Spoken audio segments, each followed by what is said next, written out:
আল্লাহ রাব্বুল ইজ্জত ওয়াল জালাল বলছেন, মুসলমানেরা এই দুনিয়ার জমিনে যারা আমি আল্লাহর গোলাম দাবি করবে, আশিক রাসূল দাবি করবে, আল্লাহর গোলামের 3 নাম্বার গুণ হলো আমার গোলাম বিপদে পড়ে গেলে রুকু করবে, আমার পায়ে সিজদা করবে, আমার পায়ে সুজদা ওয়া কিয়ামা। সুতরাং যারা আজকালকে আল্লাহর পা ছাড়া পীরের পায়ে সিজদা করে, মাজারে মাজারে গিয়ে সিজদা করে, আল্লাহর কসম তারা আল্লাহর গোলাম হতে পারে না। হেকে না জোরে বলেন। এই জমিনে অনেক আছে নাকি মাজারে মাজারে গিয়ে সিজদা দেয়, পীরের দরবারে গিয়ে সিজদা আছে, এগুলো আছে। কত বড় শয়তান পীরের পায়ে সিজদা করে। পীর কেডা? পীরকে কি কোন? আস্তাগফিরুল্লাহ। পীরের গোসলের পানিও নাকি খায়? ইয়া আল্লাহ, ইয়া আল্লাহ। শয়তান মনে মনে আল্লাহ এই কামটা করলো কেমন, আমি তো জীবনে করি নাই। আর শোনেন, মনে রাখবেন এই সমাজে যারা মাজার পূজা করে, কবরের কাছে গিয়ে কিছু চায়, মরা মানুষের কাছে কিছু চায়, পীরের দরবারে গিয়ে কিছু চায়, মা বাপের খিদমত করে না, পীরের দরবারে সব নিয়ে যায়, মা বাপকে দেখতে পারে না, মা বাপকে সালাম করে না, সব পীরের জন্য করে, বিদেশ থেকে মা বাপের জন্য টাকা পাঠায় না, পীরের বাড়িতে হাত দিয়ে তোফা পাঠায়। এটা শয়তান, এটা নিজেও শয়তান, তার পীরও একটা শয়তান। ঠিক কিনা বলেন? পীরের বাড়িতে পাঠাবেন, পীর কিসের?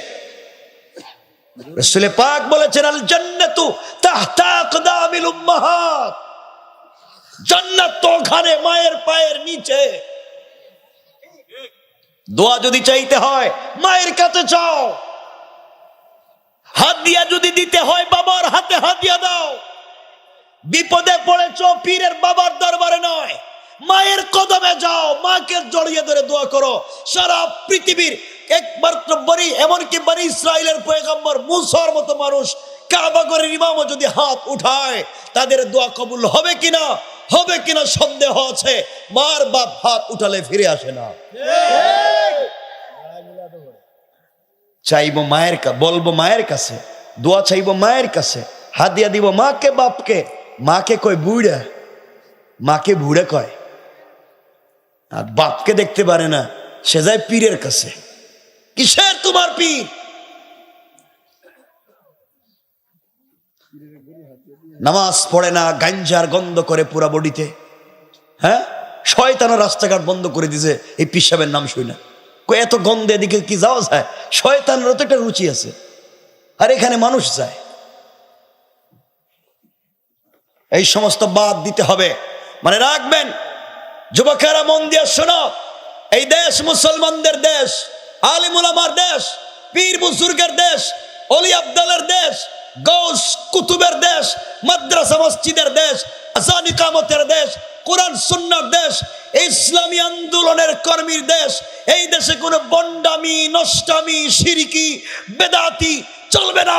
যেই সমস্ত পীরেরা খানকা কুলে সমাজে বন্ডামি করে, এদের সবকিছু ভেঙ্গে তছনছ করে দেওয়া লাগবে। ঠিক কিনা বলেন?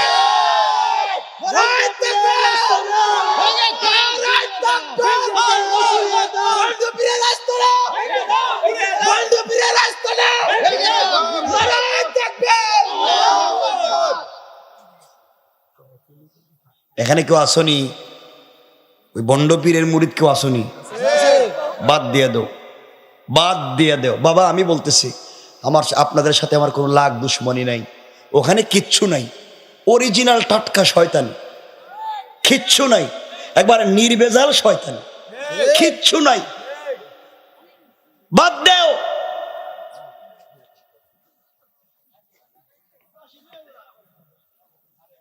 আমার দিকে তাকান, ওদিকে না। আপনারা নিজেরা কথা কইেন না।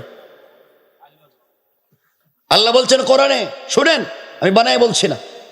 আল্লাহ বলছেন কোরআন, ইন্নাহু মান ইউশরিক বিল্লাহ ফাকাদ হারামাল্লাহু আলাইহিল জান্নাহ, যে শিরক করলো তার জন্য জান্নাত চিরতরে হারাম। ওয়া মাওয়াহুন নার, তার অরিজিনাল ঠিকানা জাহান্নাম। ওয়া মা লিজ জালিমিনা মিন আনসার, তার জন্য পৃথিবীতে কিয়ামতের দিনে কোনো সাহায্যকারী থাকবে না। পীর নাকি কইছে মরার পরে হে নাকি সব মুরিদরে একসাথে জান্নাত লিয়ে যাইব। পীরেরই তো খবর নাই, পীরেরই কিয়ামতের দিন গুরুস্থান চলবো, আর হে নাকি মুরিদরে লিয়ে জান্নাতে যাইব। কেমনে কথাগুলো মানুষ কোরআন হাদিস থাকতে কেমনে ওই পথে বিশ্বাস করে আমি বুঝতে পারি না। যেখানে রাসূল বলছেন নিজের মেয়ে ফাতেমা কি, ইয়া ফাতেমা আনকিজি নাফসাকা মিনান নার, ফাতেমা নিজেকে জাহান্নামের আগুন থেকে বাঁচাও। আমি বাপের পরিচয় দিয়া কবরে কাজ হবে না, আমি বাপের পরিচয় কবরে চলবে না। রাসূল বলছেন বিশ্বনবী সরকারে কায়নাত যে কবরে আমার নাম কইয়া লাভ নাই, পিশাব কয় হে নাকি বাঁচাইয়া দিব। চিন্তা করেন কোয়েটা কি। আরেকগুলো বিশ্বাস করার লোকের অভাব নেই। বউর বাচ্চা হয় না, যায় পীরের কাছে, আব্বা কেমনে দিব, তো বাপ এই পিশাব কেমনে বাচ্চা দিব, যায় না অনেক লোক। ইয়া আল্লাহ। অথচ হযরতে ইব্রাহিম আলাইহিস সালাতু ওয়াস সালামের বাচ্চা হয় না, বউ বৃদ্ধা হয়ে গেছেন, বাচ্চা হয় না। ইব্রাহিম তো কারো কাছে যাননি, ইব্রাহিম আল্লাহকে বলছেন আল্লাহ আমার বউ তো বৃদ্ধা হয়ে গেছে, আর আমারও তো দাড়ি সব পাকা, দাঁত মাত পড়ে যাইতেছে, আল্লাহ আমার তো মন চায় আমার বংশ থেকে একটা বাচ্চা থাকুক যে আমার পরে এই দেশে তাওহীদের দাওয়াত দিবে। আল্লাহ কেউ তো একটা তো ব্যবস্থা দিতে চাই। আল্লাহ কেমনে দিবেন, বিয়ে কি আরেকটা করুন নাকি, বিয়ে কি আরেকটা করতে হইব? আল্লাহ কয় না, বিয়ে করা লাগবে না, আমি চাইলে এই বৃদ্ধা বয়সেও বাচ্চা দিতে পারি। ঠিক কিনা জোরে বলেন। আল্লাহ দেন নাই ইব্রাহিমকে বাচ্চা দেন নাই, শুধু বাচ্চা দিয়েছেন এটা নয়, সুসংবাদ দিয়েছেন ইব্রাহিম এমন বাচ্চা দিচ্ছি যেই বাচ্চার থেকে জন্ম নিবেন এই মিল্লাতের, এই পুরো দুনিয়ার রহমতের নবী, আখায়ে নামদার, তাজদারে মদিনা, সরকারে দু আলম রাসূল পাক সাল্লাল্লাহু আলাইহি ওয়াসাল্লাম যেই বংশ থেকে জন্ম নিবেন সেই ইসমাইলকে তোমার ঘরে আমি জন্ম দিচ্ছি। সুবহানাল্লাহ। ইব্রাহিমকে বানালেন আল্লাহ মিল্লাতে আবিকুম ইব্রাহিম ওয়া সাম্মাকুমুল মুসলিমিন, ও ইব্রাহিম মিল্লতের বাপ তোমাকে বানালাম। ইব্রাহিম তো কারো কাছে চান নাই, চাইছেন কার কাছে? কার কাছে? আল্লাহর কাছে চাইছে, আল্লাহর কাছে চাইছে। ইমরান এবং মারিয়ামের কথায় যদি যাইতো অনেক লম্বা। ইমরান এবং মারিয়ামের একটা বাচ্চা হইল না, হয় নাই? এটা কি কোনো পীর বাবার কাছে গেছিল? কথা বলেন না কেন? হেরা যায় পীরের কাছে। দিতে পারবেন কে? এই জন্য আলোচনার শুরুতেই বলেছিলাম হুকুম একমাত্র আল্লাহর। হুকুম এক, আলোচনার শুরুতেই হুকুম আল্লাহর, আর আমরা অনুসরণ করবো রসুলের। তরিকা হবে রসুলের, না বাপের তরিকা, পীরের তরিকা চলবে না। পীরের মুখে নাই দাড়ি, দাড়ি মুছ থাকলে দেখবেন এমন পীর আছে দাড়ি মুছ সব সমান করে দিছে, মাথার মধ্যে জটলা গাঞ্জার গন্ধ করে, মাজারে মাজারে গিয়ে ভণ্ডামি করে, হেরা হয়ে যায় পীর। আর ভালো মানুষগুলোর কোনো খবর থাকে না। বাবা দুহাত জোর করে বলছি আল্লাহর ওয়াস্তে, না বুঝলে আমাকে বলেন, কিন্তু এই পথ ছেড়ে দিতে হবে। জোয়ান যারা আছো যুবকেরা আমার সঙ্গে শপথ নেও, আমাকে বলো আমরা আর এই ভণ্ডামি এই সমাজে এলাকায় চাই না। বলেন না চাই না, চাই না। পুরা এলাকায় যত, পুরা এলাকায় মিলে যত গাঁজা পাওয়া যায় পীরের বাড়িতে গেলে বেশি পাওয়া যায়।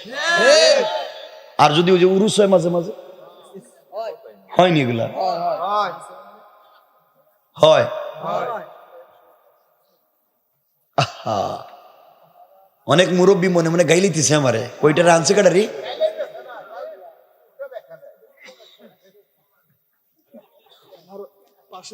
এমনে বসি নাই, পড়ালেখা জানা মানুষ মনে রাখেন, দুনিয়ার লাইনেরও পড়া, আখেরাতের লাইনেরও পড়া। ভং সং করবেন না আমার সামনে। কেউ না বুঝলে দাঁড়ায় বলেন যে বুঝি নেই। আসেননি কেউ? বলেন, কেউ আসেন এখানে যে বলেন তো একজন বলেন যে পিসাব আমারে সাফাত করে জান্নাতে নিয়ে যাবে, একটা হাদিস একটা আয়াত বলেন। কেউ আসেন এখানে যে পিসাব জান্নাতে নিতে পারবে সাফাত করে? একজন বলেন একটা হাদিস।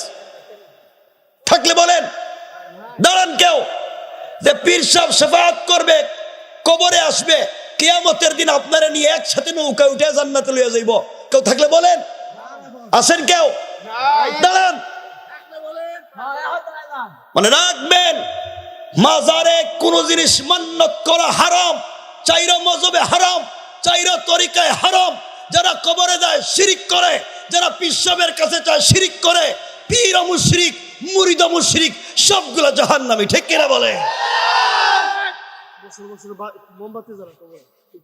কথা কি বুঝছেন আমার? আর যদি বুঝে না ধরে আমাকে বলেন যে হুজুর আমি বুঝিনি, আমি আবার বলে দিব, আবার এ আয়াতে নিয়ে আসবো, কিন্তু পরিষ্কার করে বলে দিলাম, রব বলেছেন এই পৃথিবীতে ইবাদত হবে একমাত্র কেবলমাত্র তার, হুকুম তারই, তরিকা রসুলেরই, আর কারো নাই। পরিষ্কার পরিষ্কার। আল্লাহর রাস্তায় পথে যায়েন না। আমি জানি আপনাদের খারাপ লাগবে, কিন্তু না বুঝলে আমাকে বলেন। অমুক পীর তমুক পীর শুনতে শুনতে এখন শুনি ল্যাংটা পীরও বুঝে আছে, একটা খিতা পীর, গাতের পীর, সব পীর বানায় দিছে। আল্লাহ আল্লাহর কোনো জিনিস বানায় ওই ল্যাংটা পীরের দরকার, যার সব দেখা যায় হেও নাকি পীর, সব দেখা যায় হেও পীর হয়ে গেছে। এটা তো পাগল, এটা তো পাগল, এ পীরই বকেন।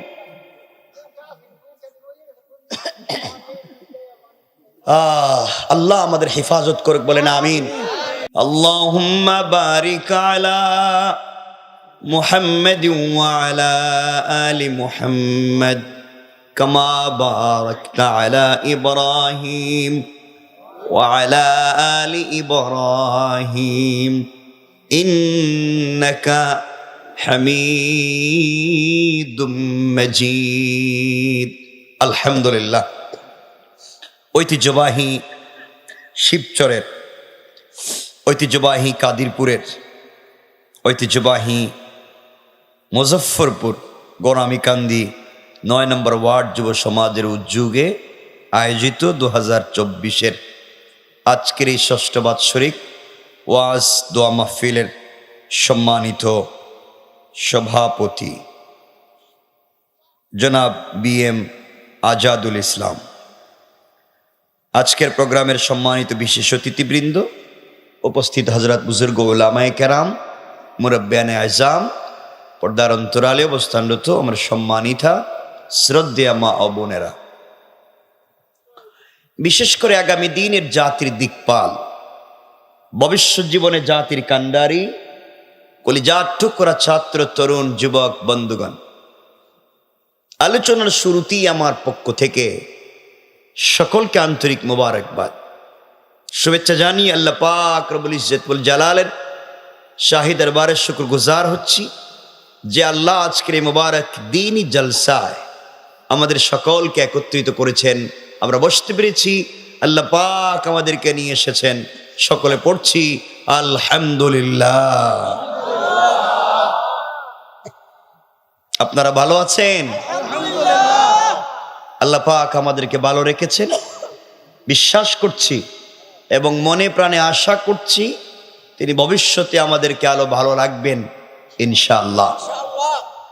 সম্মানিত উপস্থিতি, কোরআনে কারীমের 19 নম্বর পারা 25 নম্বর সূরা আল ফুরকান আয়াত নম্বর 65, এখান থেকে কিছু তেলাওয়াত করেছি, আমরা শুধু এখানেই কিছু কথা শুনবো। এজন্য এদিক সেদিক কথা না বলে আমরা সরাসরি আলোচনা শুরু করতে চাই। আপনারা কি বলেন? ইনশাআল্লাহ। আমার মুসলমান বন্ধুগণ, এই পৃথিবীতে আল্লাহ তাআলা আমাদেরকে প্রেরণ করেছেন তার একটা বিশেষ উদ্দেশ্য নিয়ে। উদ্দেশ্য সম্পর্কে আল্লাহ বলেছেন, ওয়ামা খালাকতুল জিন্না ওয়াল ইনস ইল্লা লিয়াবুদুন। জিন্নাত এবং মানুষকে তিনি সৃষ্টি করেছেন শুধুমাত্র কেবলমাত্র তার ইবাদতের জন্য। তাহলে পরিষ্কার করে আপনারা বলেন তো, ইবাদত হবে কার? আল্লাহ। সবাই বলেন, ইবাদত হবে কার? আল্লাহ। আমরা অনুসরণ করব, ইবাদত করব, আমরা ডাকবো কাকে? আল্লাহকে। তাহলে এখান থেকে পরিষ্কার হয়ে গেল এই পুরা নবমণ্ডল ভূমণ্ডল যা আছে সব কার? আল্লাহ। আল্লাহ হলেন রব, তিনি পুরা সৃষ্টির আলমের রব্বুল আলামিন, তিনি সকলের রব। রাসূল পাক সাল্লাল্লাহু আলাইহি ওয়াসাল্লামকে আল্লাহ বলছেন রাহমাতাল লিল আলামিন, তিনি পুরা আলমের জন্য রহমত। তে আল্লাহ পুরা আলমের কি? আর রাসূল কি? রহমত। কোরআনে কারীমকে আল্লাহ বানিয়েছেন হুদাল লিন্নাস, হুদাল লিল আলামিন, হুদাল লিন্নাস ওয়া বাইয়িনাতিম মিনাল হুদা ওয়াল ফুরকান। কোরআনকে বানিয়েছেন পুরা জাতির জন্য হিদায়াত। তাহলে এখান থেকে যে কথা পরিষ্কার হয়ে গেল, আমরা একমাত্র কেবলমাত্র ইবাদত করব কার? আমরা একমাত্র তাওহীদের অনুসরণ করব আল্লাহর, আর রিসালাতের অনুসরণ করব রাসূলের। সুতরাং এই পৃথিবীতে বেঁচে থাকতে আমাদের দুটা জিনিস পরিষ্কার লাগবে, এক আল্লাহর তাওহীদ, আর দুই রাসূলের রিসালাত। কয়টা জিনিস বললাম? সবাই বলেন না।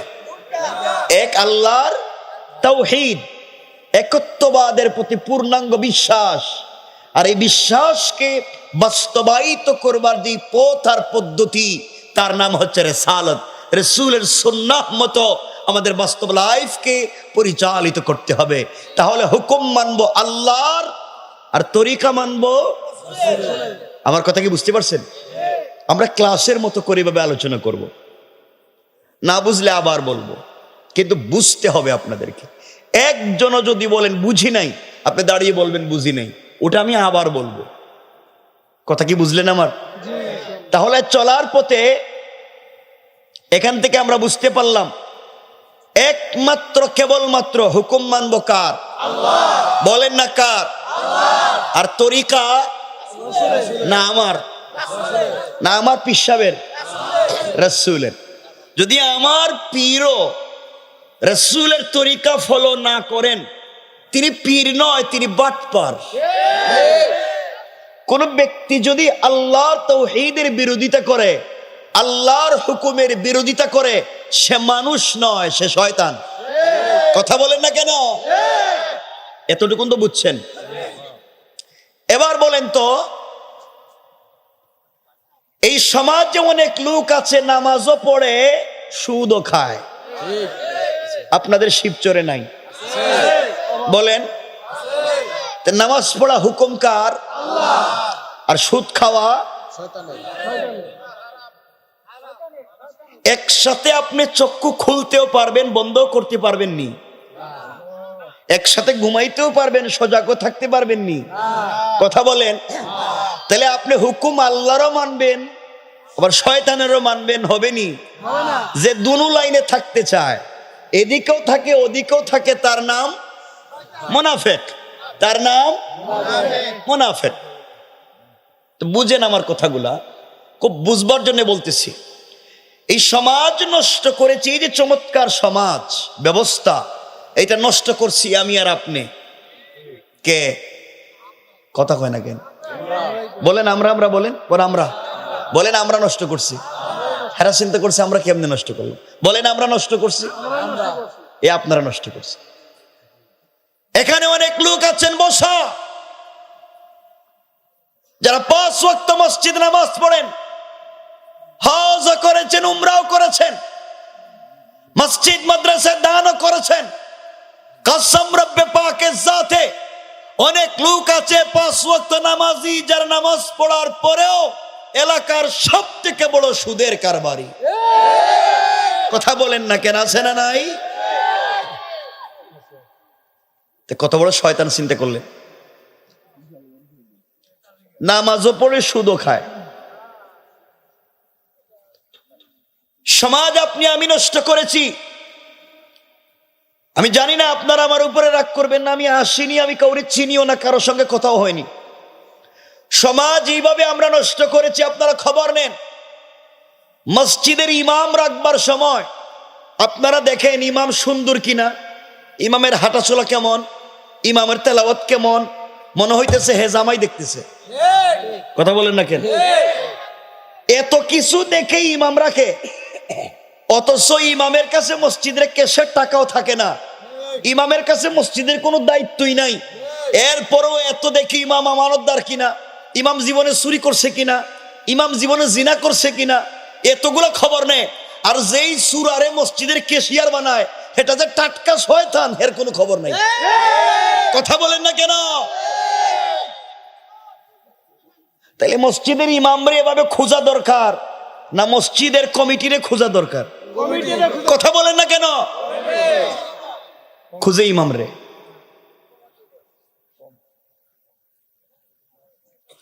সমাজ ব্যবস্থা খুব ভালো করে বুঝবেন তো সামনের ওয়াজও বুঝবেন। সমাজ আমি আপনার নষ্ট করেছি, খবর নেন আপনাদের এলাকায়। আপনাদের এলাকায় খবর নেন, অনেক মসজিদ আছে মসজিদের সভাপতি সুদখোর, বলেন কেশিয়ার ঘুষখোর, আর সেক্রেটারি দুর্নীতিবাজ, চাঁদাবাজ, বদমাইশ, ফেন্সিডিল ব্যবসায়ী, ইয়াবা ব্যবসায়ী, এতিমের জায়গা দখল করে, বিধবার বাড়ি দখল করে, পাবলিকের সম্পত্তি নিজের নামে লেখা নয়, রাস্তাঘাট দখল করে খায়, সব খায়। ওই লোকগুলাকে মসজিদের দায়িত্বশীল বানাইয়া দেয়। এগুলা মিথ্যা বলছি না, এলাকায় নাই। টাটকা শয়তান চিনলেন না? আমার তো কষ্ট ওই জায়গায়। আপনারা শয়তান মারার জন্য মক্কায় যান, 8 লাখ 10 লাখ খরচ করে মক্কায় গিয়া হজে শয়তানের পাথর মারে, মাথায় মারেনি, কঙ্কর মারে জামারাতে। কত বছর আগে দেখলাম হজে এক হাজি সাহেব কঙ্কর মারতে মারতে মনে রাগ উঠে গেছে, জুতা খুললে মারতেছে। শয়তান 10 লাখ খরচ করে আইছি, এখানে খরচ কি? যে শয়তান রে জুতা খুলে মারতে গেছেন 10 লাখ খরচ করে, এই শয়তান শিবচরে কোনোদিন সুদের কারবার করছেনি? কথা কয় না কেন? এই এলাকায় ঘুষের কারবার করছে? কারো জায়গা জমি দখল করছে? মসজিদের কেশের টাকা মাইরা খাইছে? কারো বউরে নিয়ে ফালাইছে? তাইলে শয়তান মক্কায় না এলাকায়? কথা কন, সবাই বলেন।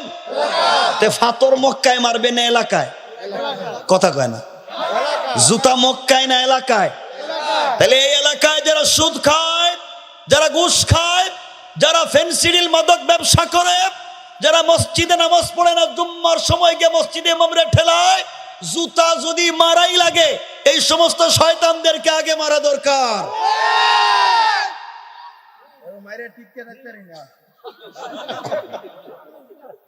তো ইমান দুর্বল, টিক্কা তো থাকতেই। আমার কথা খুব খারাপ লাগতেছে আপনাদের, আমি কিচ্ছু বলি নাই।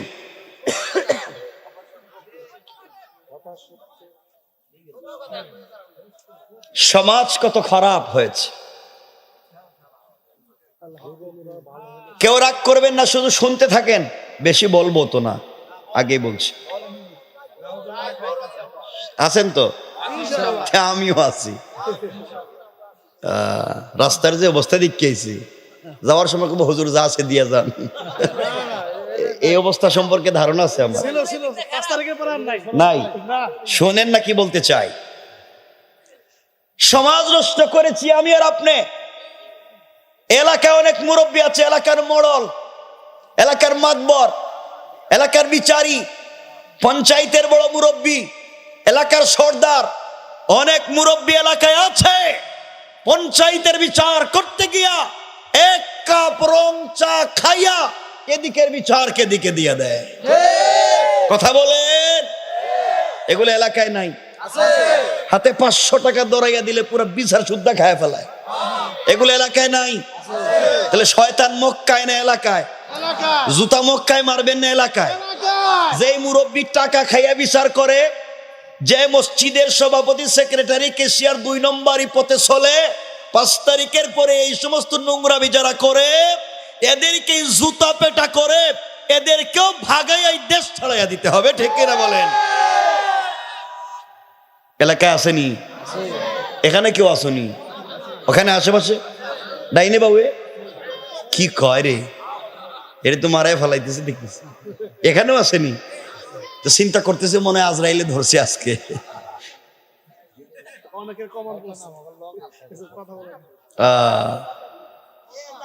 সমাজ কত খারাপ, সমাজ কত খারাপ। মুখে দাড়ি রাখছি, লম্বা জুব্বা পরছি, হাতে তসবিহ নিছি, মনে করতেছে বড় পিশাব। আরে রসুলের যুগে সব থেকে লম্বা জুব্বা, সব থেকে লম্বা পাঞ্জাবি, সব থেকে লম্বা দাড়ি, সব থেকে সুন্দর পাগড়ি যার মাথায় ছিল, এটা তো আব্দুল্লাহ ইবনে উবাই ইবনে সলুল, সব থেকে বড় মুনাফিক। কথা বলেন না কেন? এখানে অনেক আল্লাহর ওলি আছেন, আছে না? কে কে ওলি একটু হাত তুলেন তো দেখি। কয় আছে, ওলি আছে বুঝে। এখানে অনেক আল্লাহর ওলি আছে, শুনেন, এখানে অনেক আল্লাহর ওলি আছে এমন যারা এই সমাজে চলতে গিয়া, এমনও আল্লাহর ওলি আছে দাঁড়িয়েও আছে, তসবিহ পড়ে হজ করে, সম্পত্তি বন্টন করতে গিয়া ছেলেদেরকে ঠিকঠাক মতো বন্টন করে দিছে, কিন্তু নিজের মেয়েরে দেয় নাই। কথা বলেন না কেন? এখানে নাই? কত বড় টাটকা শয়তান! আপনি যদি মনে হয় যে কোনোদিন শয়তান দেখি নাই, একটা দিন যদি শয়তান দিয়ে দেখতে পারতাম, যেই বেচারা মেয়েরে ঠকাইছে, সম্পত্তি দেয় নাই, এর চেহারার দিকে তাকাই গেল চাচা, আরেকবার তাকাই, দেখলাম একটা টাটকা শয়তান দেখতেছি। করছেটা কি? করছেটা কি? নিজের মেয়ে, এই ঔরসজাত সন্তান, একটারে দেয় আরেকটারে দেয় না। বৈষম্য তো গড়ে, বৈষম্য শুধু রাজধানীতে আন্দোলনে নয়, বৈষম্য তো গড়ে, ছেলেরে দেয় মেয়েরে দেয় না। হ্যাঁ, দোয়া দিছে বাপে, আল্লাহ কইরা তোকে বাট পার, দোয়া দিব কি? ফরজ ঠকাই আবার দোয়া কিসের? সম্পত্তি ফরজ, হ্যাঁ দোয়া দিব কিসের? যে ফরজ মাইরা খায় এর কি দোয়া কোনোদিন কাজে লাগবো? আপনারা কেমনে চিন্তা করলেন? শয়তানও তো এই কাম করে নাই, শয়তানও এই কাম করে না। অনেক লোক আছেন এখানে, বাবা রাগ করেন না, আমি জানি না রাগ করতেছেন কিনা। দেখবেন অনেক লোক আছে খুব লম্বা লম্বা বক্তৃতা করে এলাকায়, এলাকার লিডার, কিন্তু বউর মোহরের টাকা দেয় না, মোহরও মাইরা খাইছে। এমন কেউ আসনি যে মোহরের টাকা মাইরা খাইছ?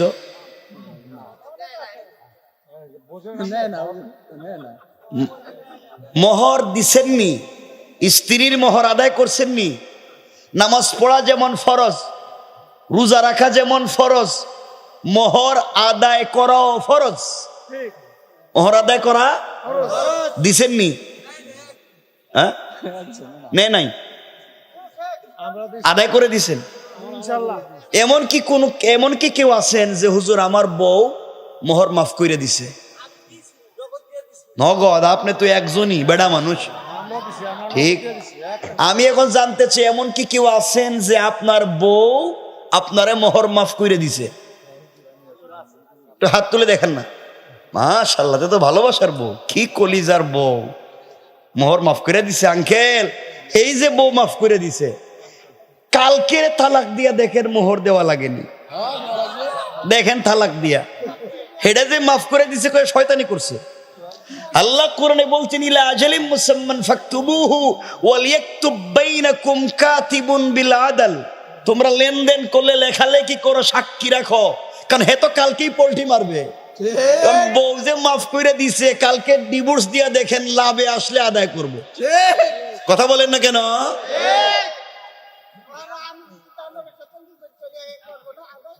কেটা কইছে? কেটা কইছে? না না, আদায় কি আপনি দিবেন? শয়তানি কিসের? আপনার উপরে ফরজ, দেওয়া লাগবেই। কথা কি বুঝছেন আমার? আপনাকে দিতেই হবে। কথা কষ্ট হচ্ছে আপনাদের? যুবকেরা, তোমাদের কষ্ট হইতেছে? তোমাদের মোবাইলে মিস কল আসলে যাইও না। আজকে যেই মিস কল দেও, বসে থাকো আজে ইনশাল্লাহ। কারণ তোমাদের মোবাইলে তো ডাইরেক্ট ফোন আসে না, শুধু মিস কল আসে। ওই যে পাশের বাড়ির বল্টুর মেয়ের সাথে প্রেম, ঠিক কিনা? এটাও কই ঠিক, মানে মহা এক বিপদে সব ঠিক মাইরা দিতেছে, সব ঠিক মাইরা দেয়। জওয়ানেরা শোনো কি বলতে চাই। আজকে এই সমাজকে অন্যায় অনাচারে ভরপুর করে দেওয়া হয়েছে।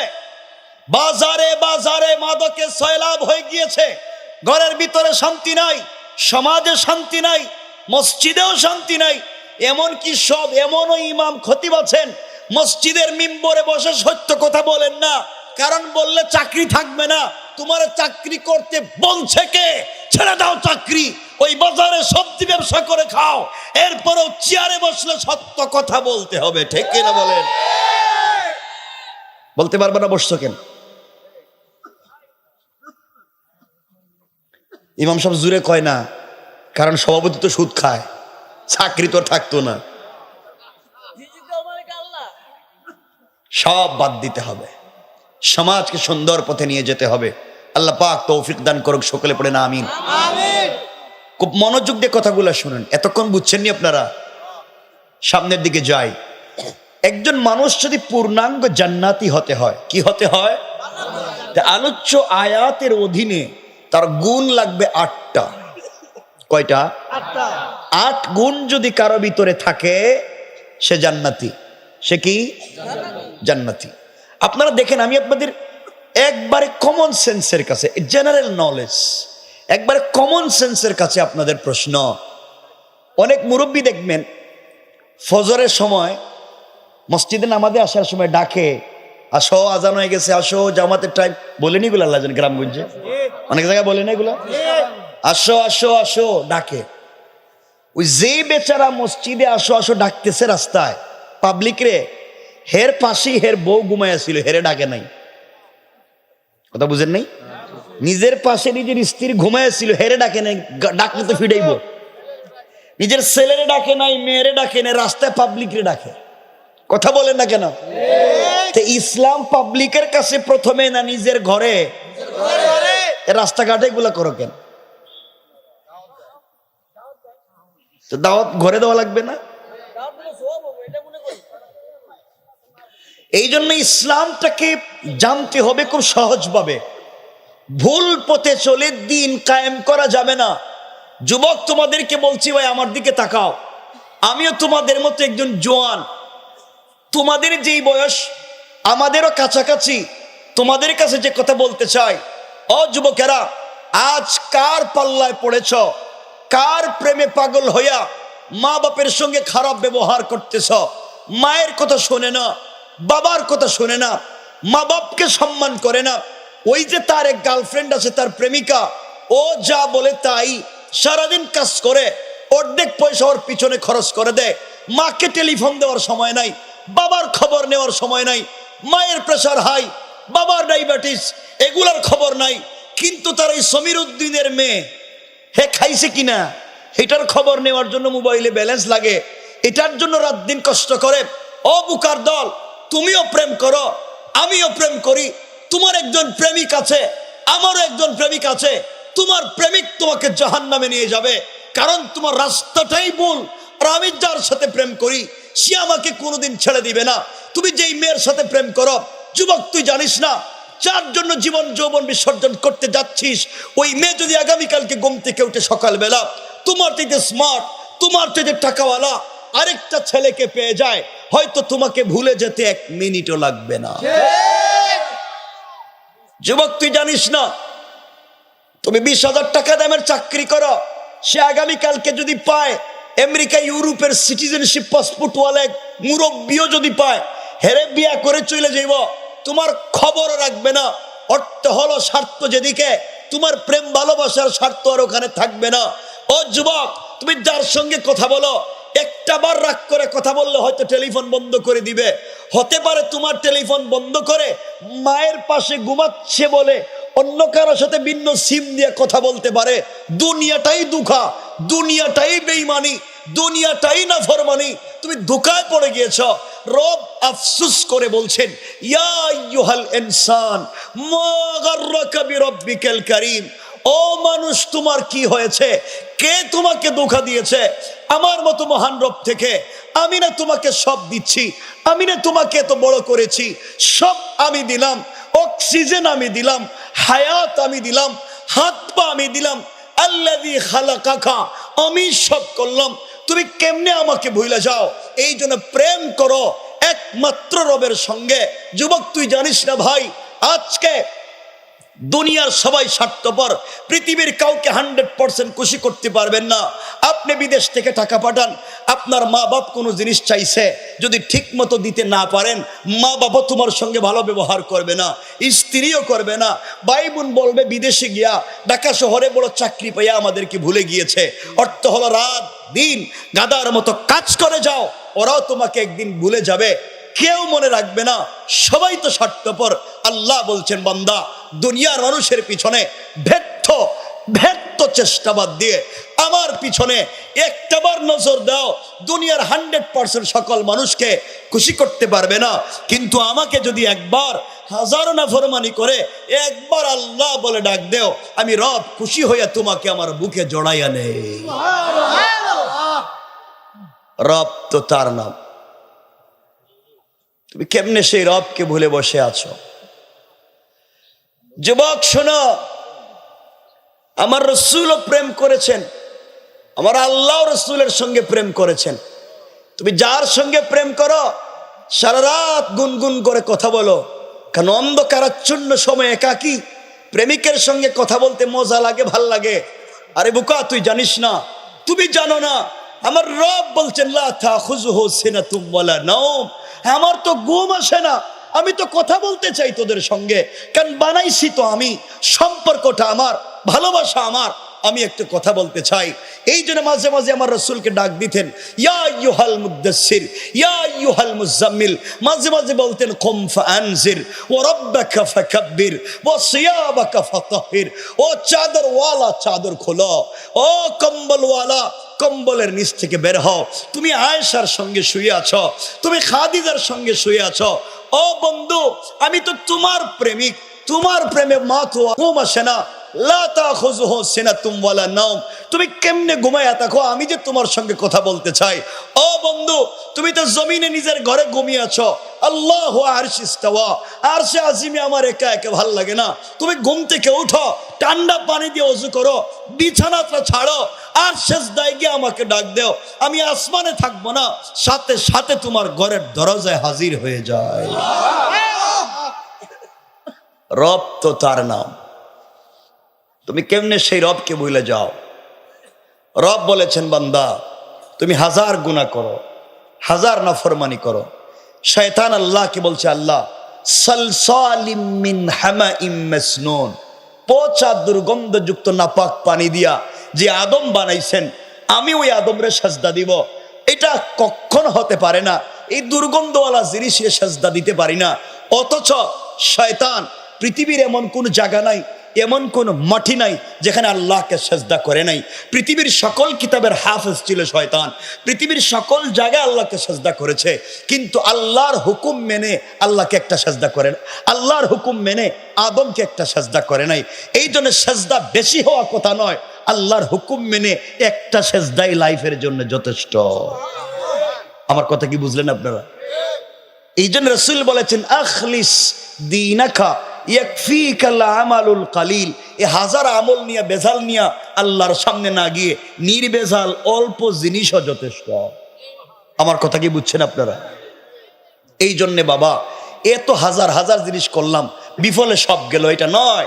আল্লাহকে চিনো, আল্লাহর পথে আসো, রাসূলকে চিনো, রাসূলের পথে আসো।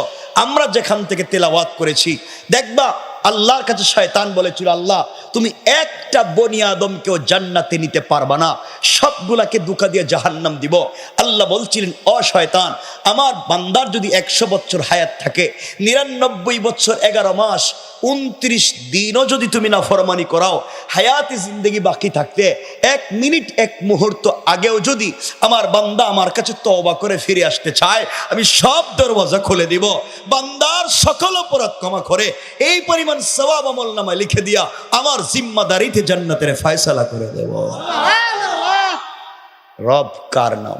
একটাবার চিন্তা করে, কেমনে সেই রবকে ভুলে যা, কেমনে সেই রবকে ভুলে যা,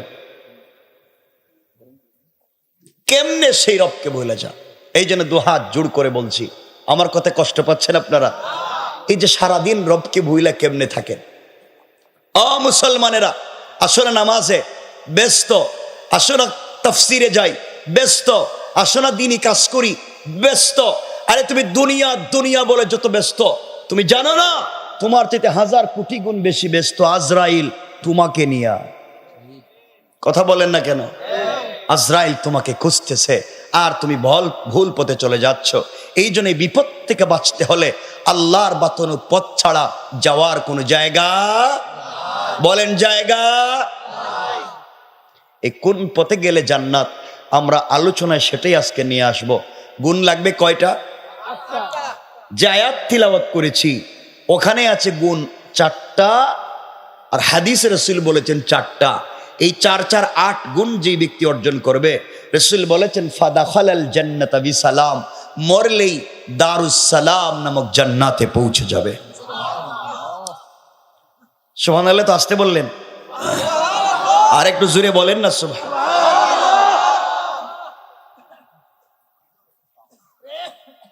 কথাগুলো মনোযোগ দিয়ে শুনবেন। এই 8টা গুণের দিকে আমরা যাব, যদি সময় পাই আমরা বলবো। আমার মুসলমান বন্ধুগণ, গভীর মনোযোগ। আল্লাহ রাব্বুল ইজ্জত ওয়াল জালাল আখিরি জামানার পয়গম্বর সরকারে কায়নাত, দু জাহানের সরদার নবী রহমত জনাবে মুহাম্মদ রাসূলুল্লাহ সাল্লাল্লাহু আলাইহি ওয়াসাল্লাম কে আল্লাহ তাআলা জানিয়ে দিয়েছেন, বন্ধু আমার, দুনিয়ার জমিনে যারা আমি আল্লাহর গোলাম দাবি করবে, আশিক রাসূল দাবি করবে, আমি আল্লাহর গোলাম মনে করবে, আল্লাহর গোলামের গুণ কি, কোয়ালিটি কি, কন্ডিশন কি, আমার আল্লাহ কোরআনে কারীমের 19 নম্বর পারা 25 নম্বর সূরা আল ফুরকানের 63 নম্বর আয়াত থেকে আমার আল্লাহ বললেন, ওয়া ইবাদুর রাহমানিল্লাযীনা ইয়ামশুনা আলাল আরদি হাওনা। আল্লাহ রাব্বুল ইজ্জত ওয়াল জালাল বলছেন, মুসলমানেরা, এই দুনিয়ার জমিনে যারা আমি আল্লাহর গোলাম দাবি করবে, আশিক রাসূল দাবি করবে, আমি আল্লাহর গোলাম নিজেকে মনে করবে, বান্দারে, আল্লাহর গোলামের 1 নম্বর গুণ হলো আবার গোলাম দুনিয়ার জমিনে কোনোদিন অহংকার করতে পারে না। আল্লাহর গোলাম যারা দুনিয়ার জমিনে দাবি করবে, আল্লাহ বলে দিয়েছেন আমার গোলাম দুনিয়ার জমিনে অহংকার করতে পারে না। সুতরাং আল্লাহ তাআলা আপনাকে পয়সার মালিক বানিয়েছেন, সম্পদের মালিক বানিয়েছেন। আপনি যদি সম্পদের কারণে দুনিয়ার জমিনে অহংকার করে বসেন, আমার আল্লাহ চাইলে 1 মিনিটের ভিতরে পয়সাওয়ালাকে রাস্তার ফকির বানাইয়া দিতে আমার আল্লাহর 1 মিনিটও দেরি হবে না। আমার আল্লাহ যদি চায়, কেউ যদি অহংকার করে বসে, আমার আল্লাহ চাইলে 10 তলার থেকে গাছ তলায় নামাইয়া দিতে পারে। আর কেউ যদি অহংকার ছেড়ে দেয়, আমার আল্লাহ চাইলে 22 তলার থেকে কান ধরে 10 তলার মালিক বানাইয়া দিতে পারে। কোন ঠিক কিনা? এই জন্য আল্লাহর গোলাম অহংকার করা যাবে? কথা বলেন না কেন? সবাই বলেন যাবে। আপনারা করেননি? না না, আপনারা তো ফেরেশতা মানুষ, করে না। দেখবেন বেচারার আগে পয়সা পাতি ছিল না, গ্রামে গরিব মানুষ ছিল, এখন ছেলে মেয়ে বিদেশ গেছে, পয়সার মালিক হইছে, পয়সার গরমে তা লঙ্গির বাড়িতে এলাকায় থাকা যায় না। কথা বলেন না কেন? আছে না নাই? আর কেউ অহংকার করে না। কত শয়তান হয়ে গেছি আমরা, চিন্তা করি। দেখবেন এলাকায় যদি কেউ বড় হুজুর হয়ে যায়, রাগ কইরেন না, আমি তো কথা মাত্র শুরু করলাম, রাগটা কইরেন না কেউ। আর রাগ করলে কি আমি কি জিন্দিগিতে আর আইমু নাকি? তা রাগ করলে কি? কথাটা শোনেন। এলাকায় যদি কেউ বড় হুজুর হয়ে যায়, কি হুজুর? এলাকার বড় হুজুর, সব না, আবার ভালো মানুষ আছে। দেখবেন এলাকায় যদি কেউ বড় হুজুর হয়ে যায়, বড় হুজুর, ওরে আল্লাহ, রাস্তা দিয়ে গেলে তিনি আর পাবলিকরে সালাম দেন না। কথা কন না কেন? আমি সালাম দিব কে রে? আমি তো বড় হুজুর, আমারে সালাম দেও। বড় হুজুরে সালাম দিলে জবাব দেন, হুজুর বড় হুজুরে সালাম দিছেন, মাথা ডাটায়। মাথায় তোমার কি সমস্যা? সালাম তো জবান দিয়ে দিবা। মুসাফা বড় হুজুরের দিকে যাইতেছে, আপনি চিন্তা করলেন বড় বড় হুজুরদের সঙ্গে মুসাফা করলে সগীরা গুনাহ মাফ হয়, হুজুরের সঙ্গে মুসাফা করতে হাত দিয়েছেন, হুজুর না ঠান্ডা লাগতেছে, হাত বের করে না। কিন্তু মুসাফার সময় যদি বড় হুজুরের হাতে একটু হাদিয়া ধরাইয়া দিতে পারেন, হাদিয়া হাদিয়া বুঝছেননি, হাদিয়া বুঝছেননি, হ্যাঁ কিছু যদি দিতে পারেন, থ্যাংক ইউ ভেরি গুড, আবার আইসো আরো দিও। কথা বলেন না কেন? কেন তুমি এগুলো করছো কেন? এই শয়তানি কেন? এই জন্য আল্লাহর গোলামের 1 নাম্বার গুণ অহংকার করা যাবে। এই যে দেখেন দেশের অবস্থা, ক্ষমতা নিয়ে অহংকারের কোন শেষ ছিল না, সবই তো আমার। এই জমিনে যারা ক্ষমতার বড়াই করেছে, প্রত্যেক জালেমকে জুলুমের একটা জায়গায় পৌঁছে যাওয়ার পরে আল্লাহ তাআলা তাকে শুধু বেইজ্জত করেন নাই, লাঞ্ছনার জিন্দেগি পর্যন্ত দিয়েছেন, অস্তিত্ব বিলীন করে দিয়েছেন।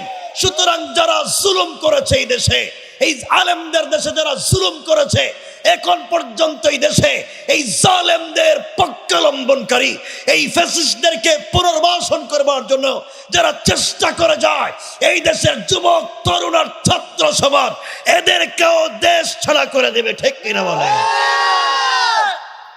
এখন তো অনেক আছে, দেখেন ক্ষমতা ছিল, বাড়ি বানাইছে, পয়সার অভাব নাই, আজকে থাকে গিয়া জঙ্গলে। কই থাকে? জঙ্গলে থাকে। এক হুজুর আলেমদের লিস্ট করছিল না একবার, এখানে আমারও তো রাখছিল একবার প্রথম দিকে। তো হুজুর এখন কলা পাতায় ঘুমাইতেছে। ক্ষমতা কার নাম? আল্লাহ বলছেন ইন্নাল্লাহ লা ইউহিব্বুজ জালিমিন, নিশ্চয় আল্লাহ জালেমদেরকে কোনোদিন পছন্দ করেন না, পছন্দ করেন না। সুতরাং এখান থেকে শিক্ষা নেওয়া দরকার। এখনো যারা এলাকায়, এখনো যারা এই সুযোগ পাইয়া, এখন আরো কিছু লোক বার হইছে মানুষের বুয়া হামলা মামলা দিয়া সাধারণ মানুষের জায়গা জমি আগের জায়গায় দখল করতে শুরু করছে। আগে খাইতো একজনে, এখন খায় আরেকজনে। কথা বলেন না কেন? কথা বলেন না কেন? এগুলা করার জন্য এই দেশে আন্দোলন হইছে। এটা তো আরো বড় শয়তান। ক্ষমতা চেঞ্জ হইতেই এখন সব হেরা দখল করে লইতেছে। এই জন্য নাফরমানি বন্ধ করতে হবে। বলেন না ইনশাআল্লাহ? আমরা পারবো না ইনশাআল্লাহ? আমরা যারা এগুলো এলাকায় করবে, চুরি ডাকাতি ছিনতাই গরু চুরি জায়গা জমি দখল শয়তানি নাফরমানি যারা করবে, এদের প্রতিবাদ করতে পারবো তো? না আমরাই হেই কামলা? কথা কয় না কেন? আগের জায়গায় কি আপনারা আছেন না? এখন আমরা একটু পরিবর্তন হওয়া দরকার। কথা বলেন না কেন? দরকার আছে না নাই? আমি জানি আমার কথা আপনাদের অনেক খারাপ লাগবে, লাগবে না? লাগবে, খারাপ লাগবে, অনেকের খারাপ লাগতেছে, লাগবে। এই জন্য কথাগুলো দিল দিয়ে শুনেন। 1 নাম্বার, আমরা লম্বা করবো না, সংক্ষেপ করে করে যাব। আমরা সামনে আরো লম্বা আলোচনা সংক্ষেপ নিয়ে আসবো। 1 নাম্বার, আল্লাহর গোলামের গুণ অহংকার করা যাবে না। যা আল্লাহর গোলামের 2 নাম্বার গুণ আল্লাহ বলছেন ওয়াইদা খাতাবাহুমুল জাহিলুনা ক্বালু সালামা। আল্লাহ রাব্বুল ইজ্জত ওয়াল জালাল বলছেন, মুসলমানেরা এই দুনিয়ার জমিনে যারা আল্লাহর গোলাম দাবি করবে, আশিক রাসূল দাবি করবে, আল্লাহর গোলাম নিজেকে মনে করবে, আল্লাহর গোলামের 2 নাম্বার গুণ হলো আমার গোলামকে কেউ গালি দিলে গালির জবাব দিবে না, আঘাত করলে আঘাতের জবাব দিবে না, গীবত শিকায়াত করলে জবাব দিবে না। বরং আমি আল্লাহর গোলামকে কেউ যদি গালি দেয়, আমার গোলাম গালির জবাবে গালি না দেয়া ওই ব্যক্তির জন্যে শান্তি আর সালামতের দোয়া করে যায়। পড়েন সুবহানাল্লাহ। আল্লাহর গোলামের 2 নম্বর গুণ গালি দেওয়া। সবাই বলে না কেন? আমার দিকে তাকান, গালি দেওয়া যাবে? আপনারা দেননি, রাস্তাঘাটে গালি গালাজ করে কেনা? গালি দেওয়া যাবে? কেউ যদি আমাদেরকে গালি দেয়, বিনিময়ে আমরা তার জন্য শান্তির দোয়া করব, সালাম দিব। বলেন ইনশাআল্লাহ। কি দিব? সালাম দেননি আপনারা?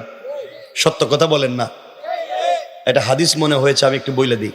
ওই আলোচনার ভিতরে, এটা আলোচনার বাইরে না। সালাম দিতে হবে। সালামটা শুরু করি আমরা পরিবার থেকে, স্বামী স্ত্রীকে, স্ত্রী স্বামীকে।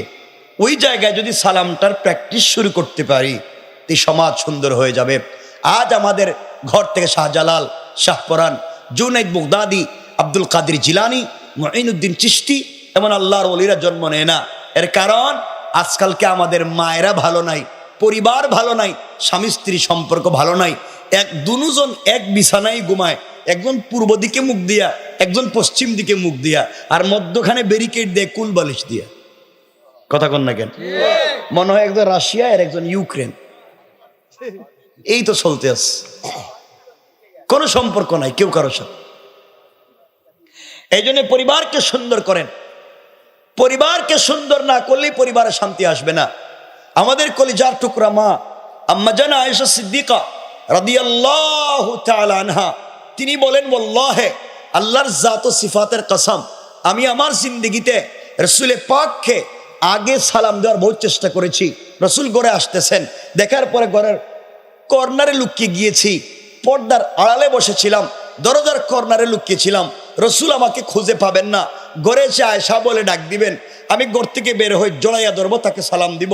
কিন্তু ওয়াল্লাহি আমার জীবনে রাসূলকে আগে সালাম দিতে পারি নাই, বরং রাসূল ঘরে আসা অনেক দূরে থাকতে তিনি আমাকে সালাম দিতেন। সুবহানাল্লাহ, সুবহানাল্লাহ একটু জোরে বলেন না।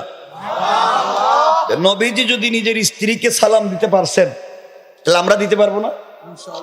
বলেন না ইনশাআল্লাহ। আমরা দিতে পারবো না? স্ত্রীদেরকে সালাম দিবেন তো ইনশাআল্লাহ? এই যে মুরব্বীরা আমার চেহারার দিকে, এই দেখেন হাসতেছে, আর চিন্তা করতেছি কি কোন আপনি বউরে সালাম দিব কেরে? স্ত্রীকে সালাম দিবেন তো?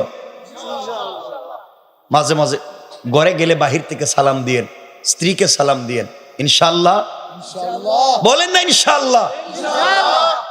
রাসূল বলেছেন হাদিসে, যেই ঘরে স্বামী স্ত্রীকে সালাম দেয়, স্ত্রী স্বামীকে সালাম দেয়, এই ঘরে আল্লাহ 300টা বারাকাতের দরওয়াজা খুলে দেয়। যেই ঘরে স্বামী স্ত্রীকে, স্ত্রী স্বামীকে সালাম দেয়, আল্লাহ তাআলা বলছেন তাদের হার্ট এবং কিডনিতে যদি কোনো রোগ থাকে, আল্লাহ তা থেকেও মুক্ত করে দেন। তাহলে বউরে সালাম দিবেন নি আজকে থেকে? আজকে বাসায় গিয়েই ঘরের দরজায় দাঁড়াইয়া বলবেন, বউ আসসালামু আলাইকুম ওয়া রাহমাতুল্লাহ। বউকে, বৌমা এর আজকে কোন ভূতে ধরলো?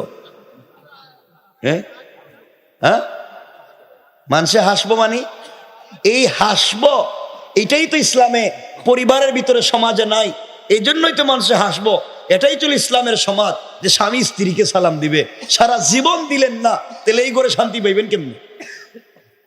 এই জন্য সালাম দিবেন তো? আরে কথা বলেন না ইনশাআল্লাহ বলেন। মানে আমার সাথে কথা বলা লাগবে, এটা বুঝছেন তো? আচ্ছা, খিদে লাগলে কি আছে? তবারুক আছে, তবারুক না তবরুক, খাইবেন জনমের মতো। তাহলে কথা তো কয় লাগবে।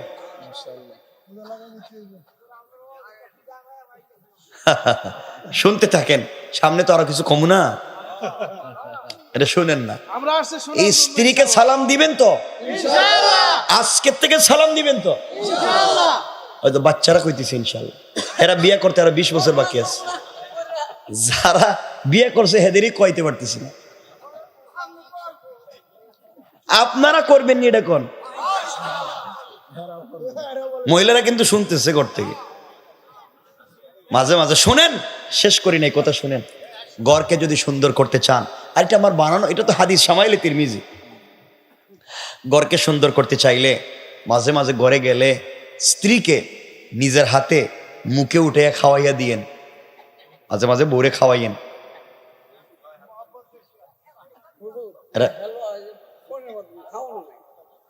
খাওয়াইবেন নি? কিছু কয় না দিকে, কিছু তো বলছে মাঝে মাঝে বউরে খাওয়াইয়েন। খাওয়াই তো না, আওয়াজে মনে হইতেছে না। আজকেই খাওয়াইয়েন। ঘুমাই থাকবো কেন? ঘুম থেকে কুলে করে উঠাইবেন। আরে পরিবারে তো মোহাব্বত তো এখানেই, শান্তি তো ওখানেই। আপনারা তো বউরে বানাইছেন ঘরের কামলা, সারাদিন কাজ করায় আর বছরে বছরে বাচ্চা একটা সাপ্লাই দেয়। এই কাম কি বিয়ে করছিলেন? এগুলো করা যাবে না। স্ত্রীকে সম্মান করুন, স্ত্রীকে ভালোবাসুন, পরিবারকে চমৎকার করুন। দেখবেন এই ঘর থেকে শাহজালাল জন্ম নিবে, শাহপরান জন্ম নিবে, জুনাইদ বাগদাদি জন্ম নিবে। ইনশাআল্লাহ বলেন না? আমরা পারবো তো ইনশাআল্লাহ? স্ত্রীকে বুঝবেন, মাঝে মাঝে দুজন একসাথে খেতে বসবেন, এক প্লেটে খেতে বসবেন। আল্লাহ তাআলা আমাদের সবাইকে কবুল করুক, বলেন আমিন। সংক্ষেপ করে করে যাচ্ছি। 1 নাম্বার অহংকার করা যাবে না, 2 নাম্বার গালি দেওয়া যাবে না। আল্লাহর গোলামের 3 নাম্বার গুণ আল্লাহ বলছেন, ওয়াল্লাযীনা ইয়াবিতুনা লিরাব্বিহিম সাজ্জাদাও ওয়া কিয়ামা। আল্লাহ রাব্বুল ইজ্জত ওয়াল জালাল বলছেন, মুসলমানেরা, এই দুনিয়ার জমিনে যারা আমি আল্লাহর গোলাম দাবি করবে, আশিক রাসূল দাবি করবে, আল্লাহর গোলামের 3 নাম্বার গুণ হলো, আমার গোলাম বিপদে পড়ে গেলে রুকু করবে, আমার পায়ে সিজদা করবে, আমার পায়ে সুজদা ওয়া কিয়ামা।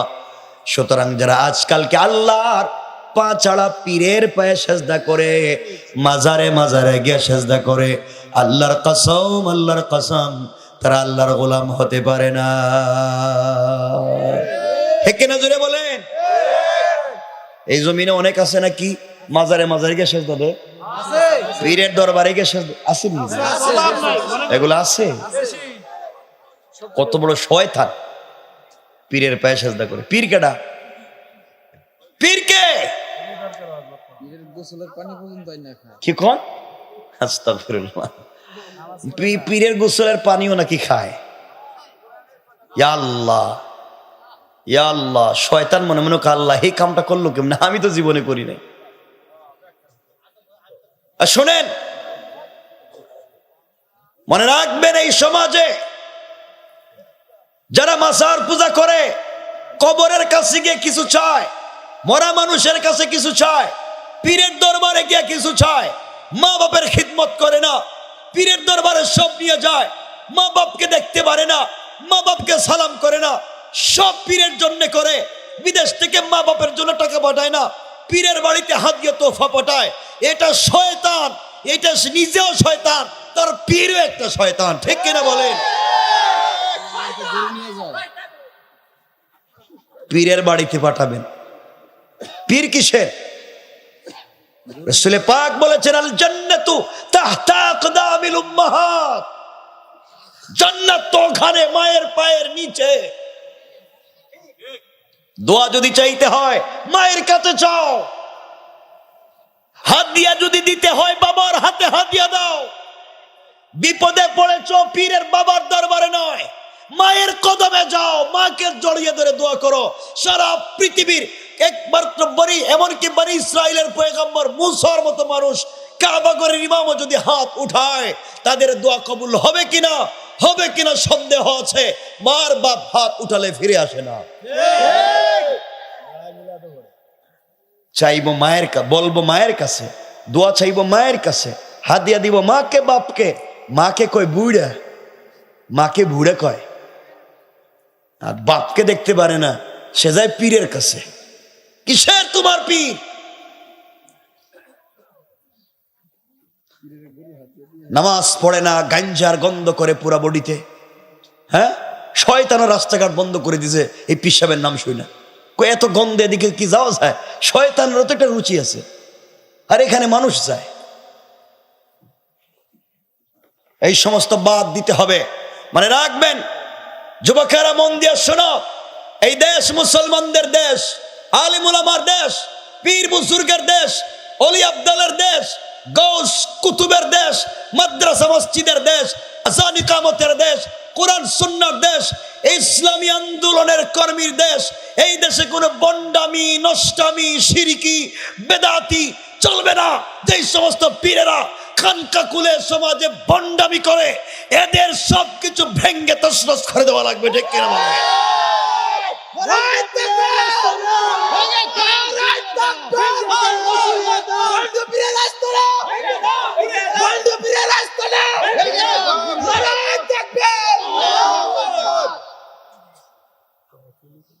এখানে কেউ আসনি? ওই বন্ড পীরের মুরিদ কেউ আসুনি? বাদ দিয়ে দাও, বাদ দিয়ে দেও বাবা। আমি বলতেছি আপনাদের সাথে আমার কোনো লাগ দুশ্মনী নাই, ওখানে কিচ্ছু নাই, অরিজিনাল টাটকা শয়তান, কিচ্ছু নাই, একবার নির্ভেজাল শয়তান, কিচ্ছু নাই, বাদ দেও।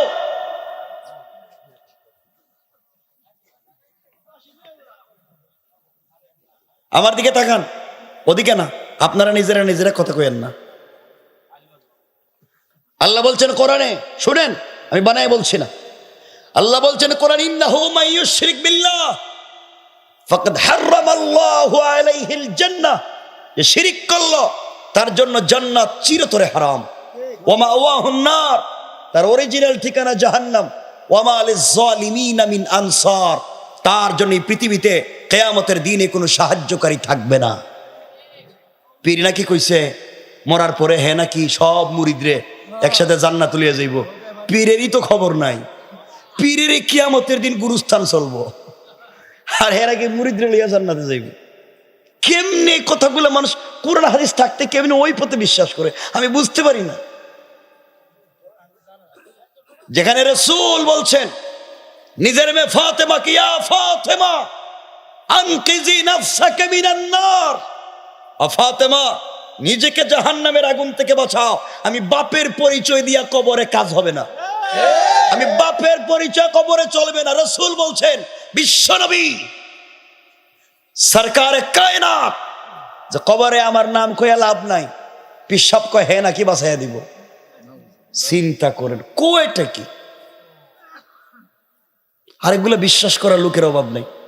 বউর বাচ্চা হয় না, যায় পীরের কাছে, আব্বা কেমনে দিব, তো বাপ এই পিশাব কেমনে বাচ্চা দিব, যায় না অনেক লোক। ইয়া আল্লাহ, অথচ হযরতে ইব্রাহিম আলাইহিস সালাতু ওয়াস সালামের বাচ্চা হয় না, বউ বৃদ্ধা হয়ে গেছেন, বাচ্চা হয় না। ইব্রাহিম তো কারো কাছে যাননি, ইব্রাহিম আল্লাহকে বলছেন, আল্লাহ আমার বউ তো বৃদ্ধা হয়ে গেছে, আর আমারও তো দাড়ি সব পাকা, দাঁত মাত পড়ে যাইতেছে, আল্লাহ আমার তো মন চায় আমার বংশ থেকে একটা বাচ্চা থাকুক যে আমার পরে এই দেশে তাওহীদের দাওয়াত দিবে। আল্লাহ কেউ তো একটা তো ব্যবস্থা দিতে চাই, আল্লাহ কেমনে দিবেন, বিয়ে কি আরেকটা করুন নাকি, বিয়ে কি আরেকটা করতে হইব? আল্লাহ কয় না, বিয়ে করা লাগবে না, আমি চাইলে এই বৃদ্ধা বয়সেও বাচ্চা দিতে পারি। ঠিক কিনা জোরে বলেন। আল্লাহ দেন নাই ইব্রাহিমকে বাচ্চা দেন নাই, শুধু বাচ্চা দিয়েছেন এটা নয়, সুসংবাদ দিয়েছেন, ইব্রাহিম এমন বাচ্চা দিচ্ছি যেই বাচ্চার থেকে জন্ম নিবেন এই মিল্লাতের, এই পুরো দুনিয়ার রহমতের নবী, আখায়ে নামদার, তাজদারে মদিনা, সরকারে দু আলম, রাসূল পাক সাল্লাল্লাহু আলাইহি ওয়াসাল্লাম যেই বংশ থেকে জন্ম নিবেন সেই ইসমাইলকে তোমার ঘরে আমি জন্ম দিচ্ছি। সুবহানাল্লাহ। ইব্রাহিমকে বানালেন আল্লাহ মিল্লাতে আবিকুম ইব্রাহিম ওয়া সাম্মাকুমুল মুসলিমিন, ও ইব্রাহিম মিল্লতের বাপ তোমাকে বানালাম। ইব্রাহিম তো কারো কাছে চান নাই, চাইছেন কার কাছে? কার কাছে? আল্লাহর কাছে চাইছে, আল্লাহর কাছে চাইছে। ইমরান এবং মারিয়ামের কথায় যদি যাইতো অনেক লম্বা। ইমরান এবং মারিয়ামের একটা বাচ্চা হইল না, হয় নাই? এটা কি কোনো পীর বাবার কাছে গেছিল? কথা বলেন না কেন? হেরা যায় পীরের কাছে, দিতে পারবেন কে? এই জন্য আলোচনার শুরুতেই বলেছিলাম হুকুম একমাত্র আল্লাহর, হুকুম এক, আলোচনার শুরুতেই হুকুম আল্লাহর, আর আমরা অনুসরণ করবো রসুলের তরিকা, হবে রসুলের না বাপের তরিকা, পীরের তরিকা চলবে না। পীরের মুখে নাই দাড়ি, দাড়ি মুছ থাকলে দেখবেন এমন পীর আছে দাড়ি মুছ সব সমান করে দিছে, মাথার মধ্যে জটলা, গাঞ্জার গন্ধ করে, মাজারে মাজারে গিয়ে ভণ্ডামি করে, হেরা হয়ে যায় পীর, আর ভালো মানুষগুলোর কোনো খবর থাকে না। বাবা দুহাত জোর করে বলছি, আল্লাহর ওয়াস্তে না বুঝলে আমাকে বলেন, কিন্তু এই পথ ছেড়ে দিতে হবে। জোয়ান যারা আছো, যুবকেরা, আমার সঙ্গে শপথ নেও, আমাকে বলো, আমরা আর এই ভণ্ডামি এই সমাজে এলাকায় চাই না। বলেন না চাই না, চাই না। পুরা এলাকায়, পুরা এলাকায় মিলে যত গাঁজা পাওয়া যায় পীরের বাড়িতে গেলে বেশি পাওয়া যায়।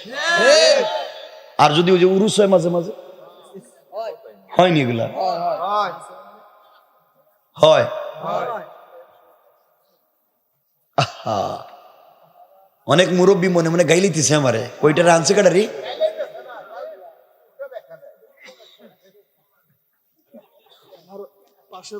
এমনে বসি নাই, পড়ালেখা জানা মানুষ, মনে রাখেন দুনিয়ার লাইনেরও পড়া, আখেরাতের লাইনেরও পড়া। ভং সং করবেন না আমার সামনে। কেউ না বুঝলে দাঁড়ায় বলেন যে বুঝি নেই। আসেননি কেউ?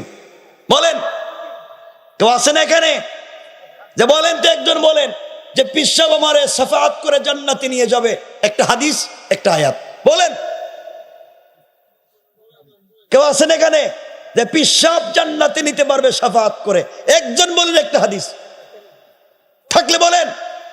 দাঁড়ান কেউ যে পীর সাহেব শাফাআত করবে, কবরে আসবে, কিয়ামতের দিন আপনারা নিয়ে একসাথে নৌকা উঠে জান্নাতে লইয়া যাইব, কেউ থাকলে বলেন। আসেন কেউ? দাঁড়ান। মানে রাখবেন, মাজারে কোন জিনিস মান্নত করা হারাম, চাইরা মজবে হারাম, চাইরা তরিকায় হারাম। যারা কবরে যায় শিরিক করে, যারা পীর সাহেবের কাছে যায় শিরিক করে, পীর মুশরিক, মুরিদ মুশরিক, সবগুলা জাহান্নামী। ঠিক কিনা বলে? কথা কি বুঝছেন আমার? আর যদি বুঝে না ধরে আমাকে বলেন যে হুজুর আমি বুঝিনি, আমি আবার বলে দিব, আবার এসে আয়াতে নিয়ে আসবো। কিন্তু পরিষ্কার করে বলে দিলাম, রব বলেছেন এই পৃথিবীতে ইবাদত হবে একমাত্র কেবলমাত্র তার, হুকুম তারই, তরিকা রসুলেরই, আর কারো নাই। পরিষ্কার পরিষ্কার। আল্লাহর রাস্তায় পথে যায়েন না। আমি জানি আপনাদের খারাপ লাগবে, কিন্তু না বুঝলে আমাকে বলেন। অমুক পীর তমুক পীর শুনতে শুনতে এখন শুনি ল্যাংটা পীরও বুঝে আছে, একটা খিতা পীর, গাতের পীর, সব পীর বানায় দিছে। আল্লাহ আল্লাহর কোনো জিনিস বানায় ওই ল্যাংটা পীরের দরকার, যার সব দেখা যায় হেও নাকি পীর, সব দেখা যায় হেও পীর হয়ে গেছে। এটা তো পাগল, এটা তো পাগল, এ পীরই বকেন।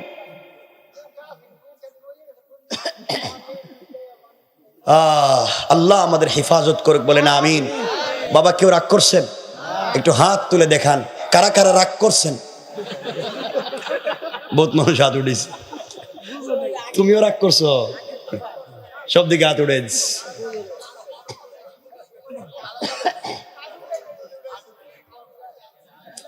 এজন্য আমার সাথে বলেন, সবাই বলেন মাজারে মান্নত করা। সবাই বলেন মাজারে মান্নত করা, পীরের পায়ে সেজদা করা, কবরে সেজদা করা, পীরের কাছে বাচ্চা চাওয়া হারাম। এই কাজ এলাকায় করা যাবে, চলতে দেওয়া যাবে। পরিষ্কার পরিষ্কার। কারো জানা আছে কিছু? জানতে চান? আর প্রশ্ন আছে? কালকে থেকে আর ঝামেলা করবেন না এলাকায়, কোন ঝামেলা করবেন না এলাকায়। তাহলে আমরা 3 নাম্বার গুণ পাইলাম। আর দেখেন আল্লাহ বলছেন, আমি না, ওয়াল্লাযীনা ইয়াবিতুনা লিরাব্বিহিম সুজদান ওয়া কিয়ামা। সিজদা যদি দিতে হয় রবরে, কিয়াম যদি করতে হয় রবের জন্য। কিয়াম মানে কি? ওই যে তারা কিয়াম, এটা কইতেছি না, কিন্তু এটা নামাজের কিয়ামের কথা আল্লাহ বলছেন।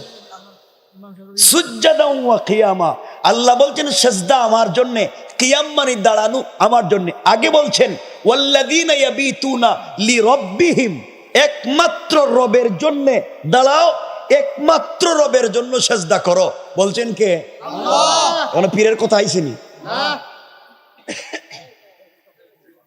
আল্লাহ আমাদের হেফাজত করুক, জোরে বলেন আমিন। আমিন। আমি আলোচনা নিঃশেষে নিয়ে আসি। 1 নাম্বার অহংকার করা যাবে না, 2 নাম্বার গালি দেওয়া যাবে না, 3 নাম্বার রুকু সিজদা কার পায়ে? বলেন না কার পায়ে? আল্লাহর পায়ে। 11টা হয়ে যেতেছে কিন্তু। 4 নাম্বার গুণ মনোযোগ দিয়ে শুনেন শেষ পর্যন্ত কি বলতে চাই। 4 নাম্বার গুণ আল্লাহ রাব্বুল ইজ্জত ওয়াল জালাল বলছেন, যেটা আমার আলোচ্য আয়াত। আল্লাহ বললেন ওয়াল্লাযীনা ইয়াকুলুনা রব্বানা ইসরিফ আন্না আযাব জাহান্নাম ইন্না আযাবাহা কানা গরামা। আল্লাহ রাব্বুল ইজ্জত ওয়াল জালাল বলছেন, মুসলমানেরা, এই দুনিয়ার জমিনে যদি কেউ আমি আল্লাহর গোলাম দাবি করে, আশিক রাসূল দাবি করে, আল্লাহর গোলামের 4 নাম্বার গুণ হলো, আমার গোলাম সাকারাত শুরু হয়ে যাওয়ার আগে, গারাগারা শুরু হয়ে যাওয়ার আগে, কবরে চলে যাওয়ার আগে, মালাকুল মউত পৌঁছে যাওয়ার আগে, আমার বান্দা যদি তার পুরা জিন্দেগির অপরাধের জন্য ক্ষমা চায়, 1 নাম্বার আমি আল্লাহর কাছে ক্ষমা চাই, 2 নাম্বার বান্দার হক নষ্ট করে থাকলে বান্দার হক পৌঁছাইয়া দেয়। তওবা করার নাম শুধু আস্তাগফিরুল্লাহ পড়া নয়। তুমি বান্দারে ঠকাই আস্তাগফিরুল্লাহ পড়লা, তুমি একটা টাটকা বাটপার। কারণ আস্তাগফিরুল্লাহর মাধ্যমে তওবা হয় না, হক যার পাওনা তার কাছে পৌঁছে দেওয়ার নাম তওবা করা। এক কথায়, কারো হক নষ্ট করলে দিয়ে দিতে হবে, তার নাম তওবা করা। কাউরে আঘাত করছি, ওই আঘাতের বদলা ফিরিয়ে দিতে হবে, তার নাম তওবা। কেউকে গালি দিয়েছি, ওই গালির বদলা তার সামনে দাঁড়াইয়া বলতে হবে, তুমি আমাকে গালি দেও, সাওয়া ইম বাইনানা ওয়া বাইনাকুম, হয়তো সমান সমান হবে, নচেত তুমি আমাকে ক্ষমা করে দাও। আল্লাহ বলছেন, বান্দার হক থাকলে আল্লাহ কোনোদিন সেই বান্দাকে ক্ষমা করে দিবে না। কথা কি বুঝতে পারছেন আমার? এই জন্য মাফ চাইব কার কাছে? মাফ চাইব কার কাছে?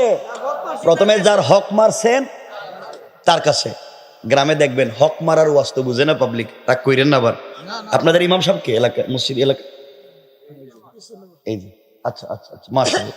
তো আমি তো চিনি না, সবাই ইমাম সাহেব। আচ্ছা শুনেন, একটা গ্রামে 100-200 ঘর থাকে না? থাকে না? 100-200 ঘর থাকে। প্রত্যেক বাড়িতে দেখবেন 2-4টা বাচ্চা প্রাইভেট পড়ে না? গ্রামের সবাই মিলে খাওয়া দাওয়া করে, ইনকাম করে, বাচ্চাদেরকে স্কুলে পড়ায়, সব ঠিক। শুধু এক গ্রাম থেকেই মাসে প্রাইভেট টিচারের পিছনে 2-3 লাখ টাকা যায় না? যায় না? কিন্তু পুরা গ্রাম মিলে হুজুরে 10,000 টাকা দেয় না। কথা বলেন না কেন? কেন এই কাম কি? হুজুর কি কামলা? এর বউ বাচ্চা নাই? এরপরে দেখবেন যে বউর সাথে পারে না, এ হুজুর রে এক, হুজুর বাথরুম ময়লা কেন? বাথরুম তুমি পরিষ্কার করো। বাথরুম হুজুর পরিষ্কার করবে কেন? অজুখানা ময়লা কেন? তুমি পরিষ্কার করো। পরিষ্কার ফতোয়া, আবার বলে দিচ্ছি, পরিষ্কার ফতোয়া। ইমাম সাহেবকে দিয়ে বাথরুম পরিষ্কার করাও, অজুখানা পরিষ্কার করাও, মসজিদ ঝাড়ু দেওয়ানো ইমামের কাজ নয়। আবার বলছি, এটা ইমামের কাজ নয়। আপনি যদি তাকে দিয়ে কাজ করাতে হয়, তাকে নিয়োগ দেওয়ার সময় নিয়োগপত্রে কি কি কাজের বিনিময়ে পয়সা দিবেন ওটা লিখে নিতে হবে। যদি শুধু নামাজের জন্যই রাখেন, নামাজের বিপরীতে আদার্স কোনো কাজ করাতে পারবেন না, সব হারাম, সব হারাম। এমনকি বহুত ইমাম সাহেবকে সভাপতি নিজের খরচ নিয়ে বাড়িতে পাঠায়। কথা বলেন না কেন? এগুলা বন্ধ করতে হবে। আপনারা এতজন মানুষ গ্রামের নামাজ পড়েন, ইমামের বেতন দেন না 5,000। কোন দিনে যে একজনের জান্নাতে দিতে পারবেন না, একজনও জান্নাতে দিতে পারবেন না, ইমামের হক দিবেন না। ও বেচারা যদি কিয়ামতের দিন আল্লাহ রিক্সার ড্রাইভারের মাসের বেতন 15,000, হেরা আমার দে 5,000, 11 মাস বাকি, আমার টাকা আগে দেন, এরপর ওদেরকে জান্নাতে ছাড়েন, তো টাকা ওখানে কার কাছে পাইবেন?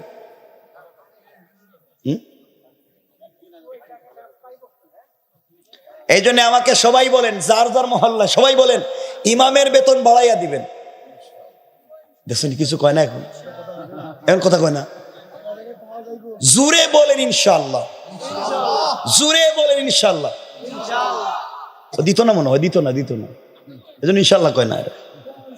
কয় কি কয় শুনছি মাঝে মাঝে অনেক জায়গায় নাকি কয় হুজুরদের এই কম টাকা যে বরকত হয়।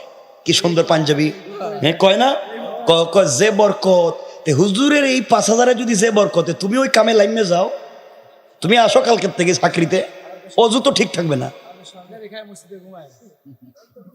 এজন্য আল্লাহর ওয়াস্তে বাবা ইমামদেরকে সম্মান দেন। কারণ মনে রাখবেন, ইমাম পুরা গ্রামের দায়িত্ব নিয়ে নামাজে দাঁড়াইছে।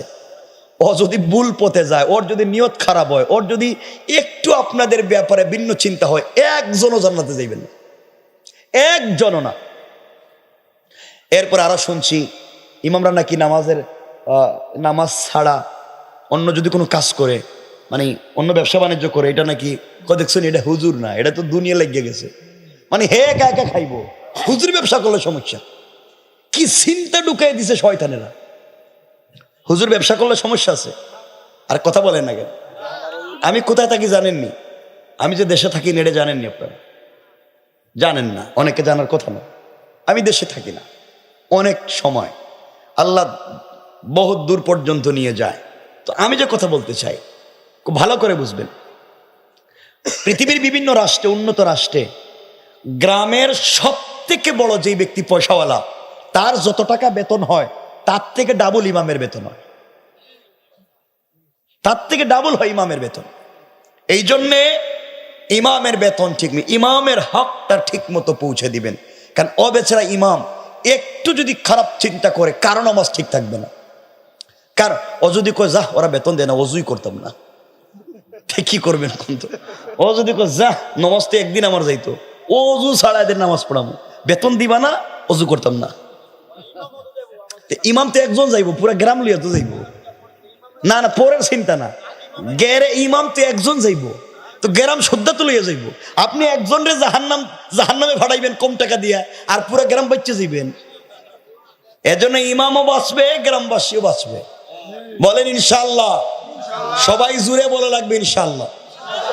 বল এখানে বলেন, মুরব্বী যারা আছে হেরা খোক ইনশাআল্লাহ কন, বেতন বাড়াইয়া দিবেন। এই মসজিদের মুতল্লিকে আপনার বেতন কত? আমার বেতনই নেই। কি তা করবি? হুজুর কয় বেতনই নাই। আচ্ছা 5,000। আপনার মতল্লি আসেননি এখানে? মতল্লি আসেননি? আমার একটু দেখাই দেন না। যাক, যদি মতল্লিদেরকে পাইতাম তাহলে কাছাকাছি আনতাম। আল্লাহ এই এলাকার মুতাওয়াল্লি, সভাপতি, সেক্রেটারি, ক্যাশিয়ার, এদের দিলের ভিতরে একটু আল্লাহ একটু দিলটা নরম করে দাও। ইমাম সাহেবরে 550 টাকা বেতন বাড়ে। ইমাম সাহেবের বেতন বাড়ে, ইমাম সাহেব টাকা দিয়ে কি করে? এত টাকা দিয়ে ইমাম সাহেব এত টাকা দিয়ে কি করে? হে কি করে? আমার কথা খারাপ পাইলেন? খুব দুঃখ পাইলেন? পাইলে কেন না পাইলে কি? আমি কি আর জানি না কিছু? আমি কি আর আইতাম না? তো এই জন্য আল্লাহর ওয়াস্তে ইমামদের হক আদায় করে দিবেন। বলেন ইনশাআল্লাহ। ইমামের খবর নাই হাদিয়ার, এরপর ইমাম কেমনে হাঁটে, পা ঠিক আসেনি, ফ্যাট মোটানি, হাত দিয়ে বেশি ফাইছেনি, সব নিয়ে চিন্তায়। আপনারা আপনাদের বউ বাচ্চা নিয়ে বাড়িতে ঘুমান, ইমামের দায়িত্ব না তার বউ বাচ্চা নিয়ে ঘুমানোর? তাহলে ইমামের কোয়ার্টার দেন না কেন? কেন সরকার কাউকে চাকরিতে দিলে তার কোয়ার্টার দেয়? সরকার কোয়ার্টার দেয়, আপনার একটা গ্রাম মিলে একজন ইমামের কোয়ার্টার দিতে পারেন না? কিয়ামতের দিন কি জবাব দিবেন? আল্লাহ রসুল দেখেন, আল্লাহ রসুল মসজিদে নববীতে অর্ধেক করে কোয়ার্টার বানাইয়া স্ত্রীদেরকে নিয়ে থাকতেন। কথা বলেন না কেন? আয়েশা কইছিলেন মসজিদে নববীর কাছে না, রসুল যদি কোয়ার্টার বানাইয়া স্ত্রীদেরকে নিয়ে থাকতে পারছেন, ওখান থেকে শিক্ষা। তাহলে আপনারা পারেন না কেন? ইমামদেরকে কেন শিখেন না এগুলা? আল্লাহ হেফাজত করো, আমিন। হেরা পরে চিন্তা করবো, হুজুর তখন ওয়াজ লাগাই দিয়েছি ইমামদের পক্ষে, তো বিপক্ষে কইতাম না কিতা? আর হেরাও খারাপ আছে, এই যে যারা এরা খারাপ আছে, এরা সবাই ভালো না, এরাও সত্য কথা কয় না। চাকরি যাইব কি দেখা? চাকরি থাক আর যাক, আপনার একবার ডাইরেক্ট অ্যাকশন, ডাইরেক্ট। এই যে এই যে সভাপতি সুদ খাও কেন দাও, এইভাবে কইবে। হয়তো সুদ খাইছে নাইলে চাকরি গেছে, হয়তো চাকরি থাকবো নাইলে যাইবো, কিন্তু কইতে তো পারছেন। কারণ এক চিন্তা করেন, একদম রিক্সাওয়ালাও মাসে 15 থেকে 20,000 কামায় নাকি? আল্লাহ আমাদের হেফাজত করো, আমিন। কয়টা গুণ বলছি? সংক্ষেপ করে দিই। 5 নাম্বার গুণ রাসূল হাদিসে বলছেন, ইয়া আইয়ুহাল ইনসান। 5 নাম্বার গুণ হলো আফসুস সালাম। 5 নাম্বার গুণ হলো একে অপরকে সালাম দিবেন। 6 নাম্বার গুণ হলো, সংক্ষেপ করে যাচ্ছি, ওয়া আতঈমুত তুআম। যার ঘরে খাবার নাই তার ঘরে খাবার পৌঁছে দিবেন। আপনার ঘরে 10টা আইটেমের খাবার আছে, প্রতিবেশীর ঘরে এক বেলার খাবার নাই, আপনি যত বড় কাবা ঘরের ইমাম হন না কেন জান্নাতে যেতে পারবেন না। আতঈমুত তুআম, যার ঘরে খাবার নাই তার ঘরে খাবার পৌঁছে দিবেন। আপনার বাচ্চা হাতে দামি ফল নিয়ে, ফ্রুটস নিয়ে, সুইট নিয়ে রাস্তায় বের হলো, পাশের ঘরের বাচ্চার হাতে নাই, আপনি তাকে দিতে পারলেন না, আপনি জাহান্নামী। কারণ আতইমুত্তাম, যার নাই তাকে দিতে হবে, এই কাজ করতে হবে। 7 নম্বর রসুল বলেছেন ওয়াসিলুল আরহাম, আত্মীয়তার বন্ধন ঠিক রাখতে হবে। আজকালকে আত্মীয়তার বন্ধন ঠিক নাই, এমন হয়ে গিয়েছে ছেলে বিয়ের আগে মা বাপ তার কাছে বড় ভালো ছিল, বিদেশ থেকে মায়ের খবর নিচ্ছে, বাবার খবর নিচ্ছে, বিয়ের পরে দেখা যায় অ্যাকাউন্ট করছে শ্বশুর বাড়িতে। কথা বলেন না কেন? অ্যাকাউন্ট করেছে শ্বশুর বাড়িতে, সব ওখানে পাঠাইয়া দেয়। সুতরাং দেখবেন আল্লাহর ওয়াস্তে ওয়াসিলুল আরহাম, আত্মীয়তার বন্ধন ঠিক রাখবেন। 4 নম্বর অর্থাৎ 8 নম্বর রাসূল বলেছেন সাল্লু ফিল লাইলি ওয়ান নাসু নিয়াম।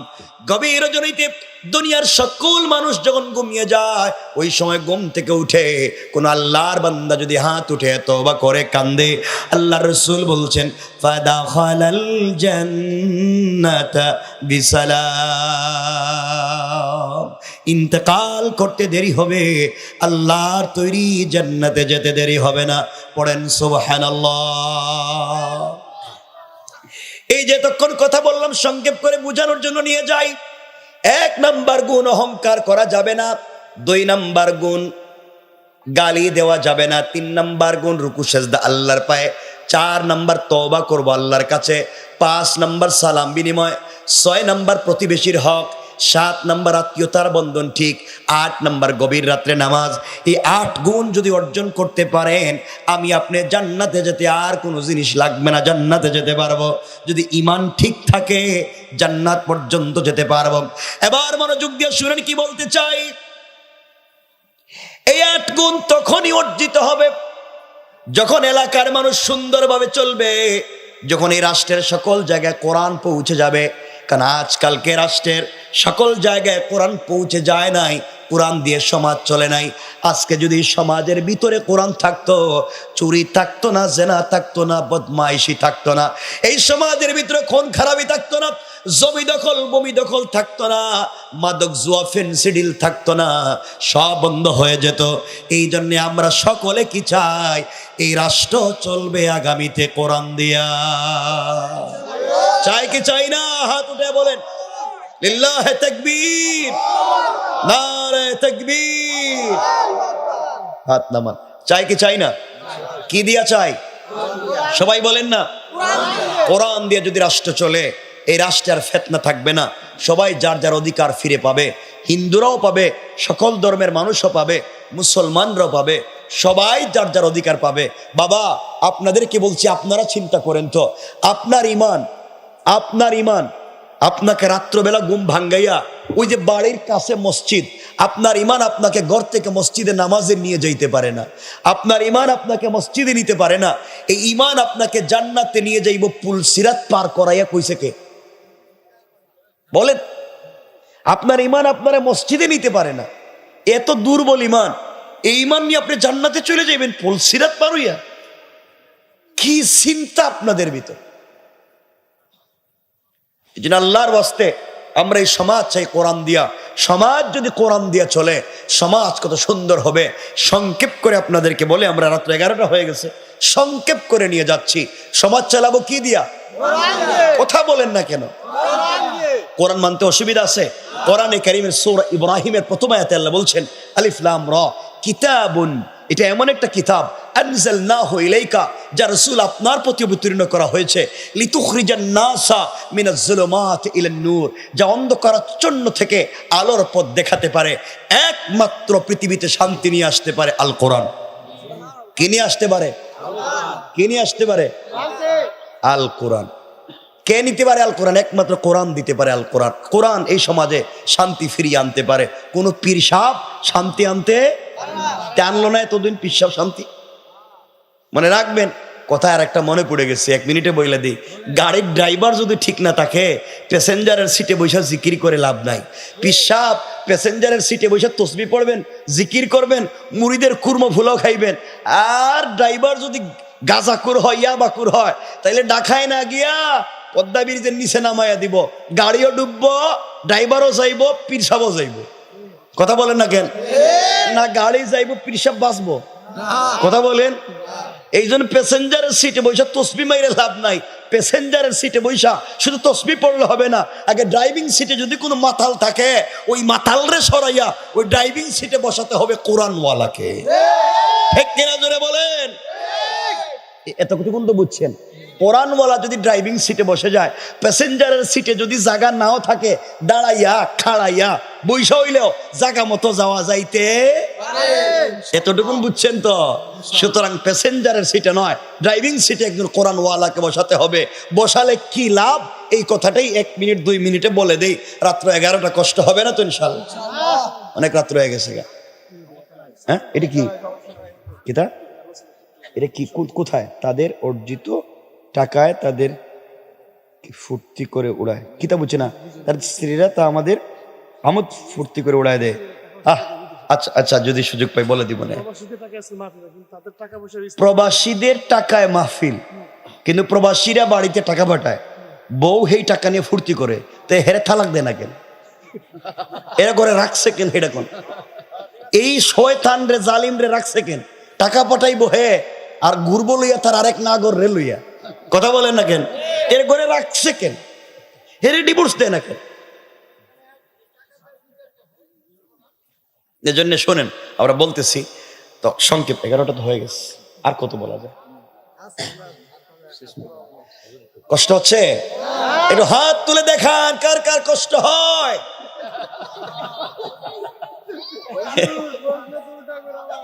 এরাও বুঝে না, কেউ বুঝে না, কেউ দুঃখ বুঝলো না, প্রবাসীর দুঃখ বউ বুঝলো না। আমার মুসলমান বন্ধুগণ, কথাগুলা দিল দিয়া শুনেন। এবার কি বলতে চাই, সমাজের সকল জায়গায় যদি কোরআন পৌঁছে যায়, সমাজ কেমন হবে? মনোযোগ দিয়ে শোনেন। এই পৃথিবীর জমিনে রাসূলে পাকের ইন্তেকালের পরে, আল্লাহ রাসূলের ইন্তেকালের পরে মদিনার রাষ্ট্রের খলিফা, প্রধান রাষ্ট্রপ্রধান যিনি হয়েছেন, তিনি খলিফাতুল মুসলিমিন আমিরুল মুমিনিন হযরত সিদ্দিকে আকবর রাদিয়াল্লাহু তাআলা আনহু। মদিনার রাষ্ট্রের খলিফা, ওই রাষ্ট্রের প্রধান বিচারপতির নাম হযরত ওমর, ওই রাষ্ট্রের প্রধান উপদেষ্টা পরামর্শদাতা হযরত আলী, হযরত উসমান। কেমন রাষ্ট্র? যে চালায় সে রাসূলের বন্ধু, যে বেচারা রাষ্ট্রের প্রধান বিচারপতি রাসূলের শ্বশুর, যেই বেচারা দুইজন এই রাষ্ট্রের মধ্যে প্রধান পরামর্শদাতা রাসূলের মেয়ের জামাই, সবাই তো রাসূলের সঙ্গে বুকটা লাগাইছে, সবাই তো কোরআনটাকে ভালো করে ফলো করছে। এই জন্য আল্লাহ রাসূল বলেছেন, আনা মাদিনাতুল ইলমি ওয়া আলিয়ুন বাবুহা। আমি যদি জ্ঞানের রাজ্য হই, আমি জ্ঞানের রাজ্য, ওই রাজ্যে প্রবেশের দরওয়াজার নাম হযরতে আলী। আলী এত বিশাল ক্ষমতার মালিক ছিলেন, আল্লাহ তাআলা তার নাম দিয়েছেন নাসাদুল্লাহিল গালিব, একটা বিজয়ী বাঘ। ওই আলী রাদিয়াল্লাহু তাআলা আনহু এই রাষ্ট্রের একজন পরামর্শদাতা। হযরত উসমান ওই ব্যক্তির নাম, যাকে দেখলে ফেরেশতারা পর্যন্ত লজ্জা পেত। হযরত উসমান রাস্তা দিয়ে হাঁটলে আল্লাহ তাআলা মুস্কি হাসতেন। হযরত উসমান রাসূলের ঘরে আসলে রাসূল উসমানের চেহারার দিকে তাকাতে লজ্জা পাইতেন, কারণ এমন একটা ভদ্র মানুষ আসমানের নিচে জমিনের উপরে আর নাই। আজও মক্কায় হযরত উসমানের নামে ব্যাংক অ্যাকাউন্ট এখনো জিন্দা। উসমান রাদিয়াল্লাহু তাআলার নামে অ্যাকাউন্ট এখনো আছে অ্যাকাউন্ট, এবং তার পয়সা দিয়ে এখনো খরচ হয়, কন্টিনিউস, হয়তো কিয়ামত পর্যন্ত হতে থাকবে। উসমান কোন দিন মরে গিয়েছে, আজও তার অ্যাকাউন্ট এখনো আছে। আল্লাহু আকবার। উসমান কেমন গনি হয়েছিল, কেমন গনি, আজও চলে। হযরত সিদ্দিক একবার ফজরের সালাত পড়ে, কথাগুলা বুঝবেন, শুধু ওয়াজের জন্য নয়, কথাগুলা বুঝবেন। একজন ইমাম কেমন হয়, একজন সমাজ কেমন হয়। আমার রাসূল সাল্লাল্লাহু আলাইহি ওয়াসাল্লাম মদিনার মসজিদের ইমাম ছিলেন না ছিলেন না? সবাই বলেন। রাসূল মসজিদে নববীর ইমাম ছিলেন, এই মসজিদের খতিব ছিলেন। রসুল মদিনার বাজারের ব্যবসায়ী সমিতির সভাপতি ছিলেন, বাজারের ব্যবসায়ীও ছিলেন। রসুল সাল্লাল্লাহু আলাইহি ওয়াসাল্লাম মদিনা নামক রাষ্ট্রের প্রেসিডেন্ট ছিলেন। রসুল যুদ্ধের ময়দানে সেনাপতি ছিলেন। রসুল একজন শ্রেষ্ঠ স্বামীও ছিলেন, শ্রেষ্ঠ বাবাও ছিলেন, শ্রেষ্ঠ সমাজের লিডারও ছিলেন, এলাকার সব থেকে বড় মুরব্বীও ছিলেন। রসুল যদি ইমাম হয়ে সব করতে পারছে, তাহলে আপনার এলাকার ইমাম হয়ে বাজারে কেন ব্যবসা করতে পারবে না? বলেন। আরে হুজুরের বেলায়, রসুলের বেলায় বুঝেন, আর ইমামের বেলায় লোকেন না। এটার নামই ঈমান, এটার নামই ইসলাম।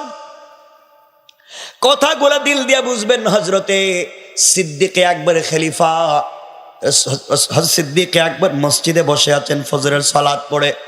উসমান এসে সালাম দিয়া বলছে, দিল দিয়া শুনেন কি বলতে চাই। সালাম দিয়া বলছে, ভাই আবু বকর রে, আমি জানতে চাই আল্লাহর রাসূলের ইন্তেকালের পরে তুমি রাষ্ট্র কি দিয়ে চালাও? হযরত আবু বকর বললেন, আমি তো কোরআন দিয়ে রাষ্ট্র চালাই, রসুলের তরিকায় আল্লাহর হুকুমে কোরআন দিয়ে রাষ্ট্র চালাই।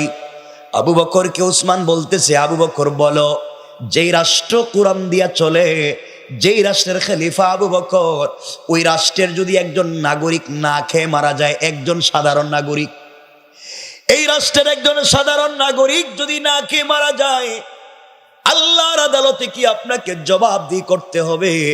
হযরতে আবু বকর বলছেন, ভাই ওসমান রে, একজন সাধারণ নাগরিক কেন, আমার রাষ্ট্রে যেই রাষ্ট্র কোরআন দিয়া চলে, এই রাষ্ট্র একটা কুকুর যদি না খেয়ে মারা যায়, একটা বিড়ালও যদি বিনা চিকিৎসায় মারা যায়, আল্লাহর আদালতে আমাকে জবাবদিহি করতে হবে। কোন সুবহানাল্লাহ। চিন্তা করেন, কুকুর বিড়ালেরও অধিকার আছে, মানুষের অধিকার কি পর্যন্ত প্রতিষ্ঠিত হবে যদি রাষ্ট্রে কোরআন যায়? সিদ্দিকে আকবরকে উসমান বলছেন, তাহলে শুনেন, আমি আসার সময় দেখে এসেছি আপনার রাজ্যের একজন বিধবা মহিলা, বৃদ্ধা মহিলা আপনার রাজ্যে 3 দিন শেষ হয়ে আজকে 4র্থ দিন সকাল হয়ে গিয়েছে, তার ঘরে কোনো খাবার নাই, তার স্বামী নাই, বিধবা সন্তানও নাই, বৃদ্ধা মানুষ চোখেও দেখে না। এই মহিলার বাড়িতে আজ পর্যন্ত কেউ খাবার পৌঁছে দেয় নাই, প্রতিবেশীও দেয় নাই। রাষ্ট্রের পক্ষ থেকে আপনি প্রেসিডেন্ট খাবার দিলেন না, কিয়ামতের দিন কি জবাব দিবেন? সিদ্দিক আকবর বলছেন, ভাই আমি নতুন। সবাই বসা। সিদ্দিক আকবর বলছেন, একজন মহিলার বাড়িতে কর্মচারী কোথায় পায়? বিনা পারিশ্রমিকে, বিনা পয়সায় কে কাজ করে দিবে? একজন সাধারণ নাগরিকের ব্যাপারে কথা চলতেছে ডাইরেক্ট প্রেসিডেন্টের দরবারে। চিন্তা করলেন, কেউ তো দাঁড়ায় না, বিনা পয়সায় কাজ করে দিবে, কেউ দাঁড়ায় না। এমন সময় রাষ্ট্রের প্রধান বিচারপতি, চিফ জাস্টিস হযরত ওমর, এত গরম মানুষ ছিলেন, এত গরম যে রসুলের মাথা কাটতে গিয়েছিল, আজ এত নরম হয়েছে একমাত্র কোরআনের কারণে।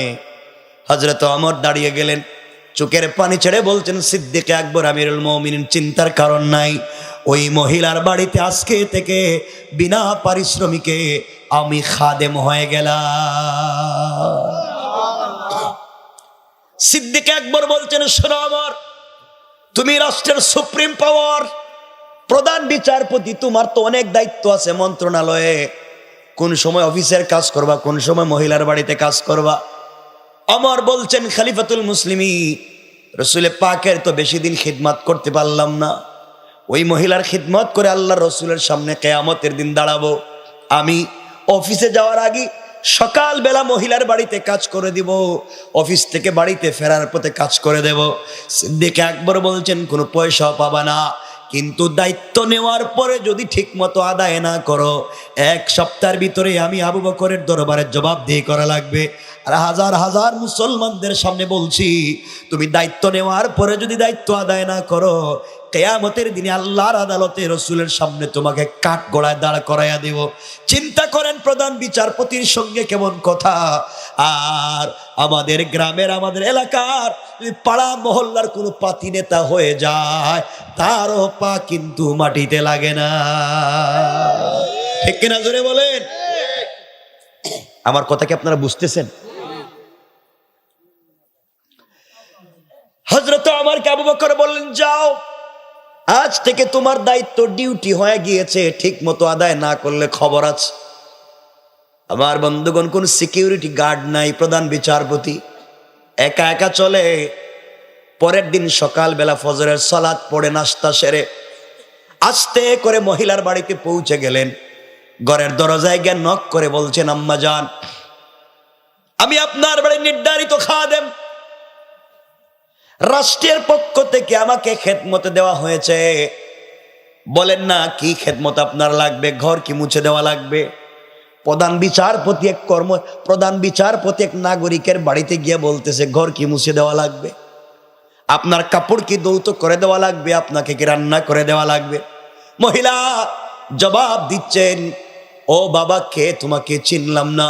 তুমি আসার প্রায় 3 ঘন্টা আগে আরেকজন যুবক এসে আমার ঘরের সবগুলা কাজ করে দিয়ে চলে গিয়েছে।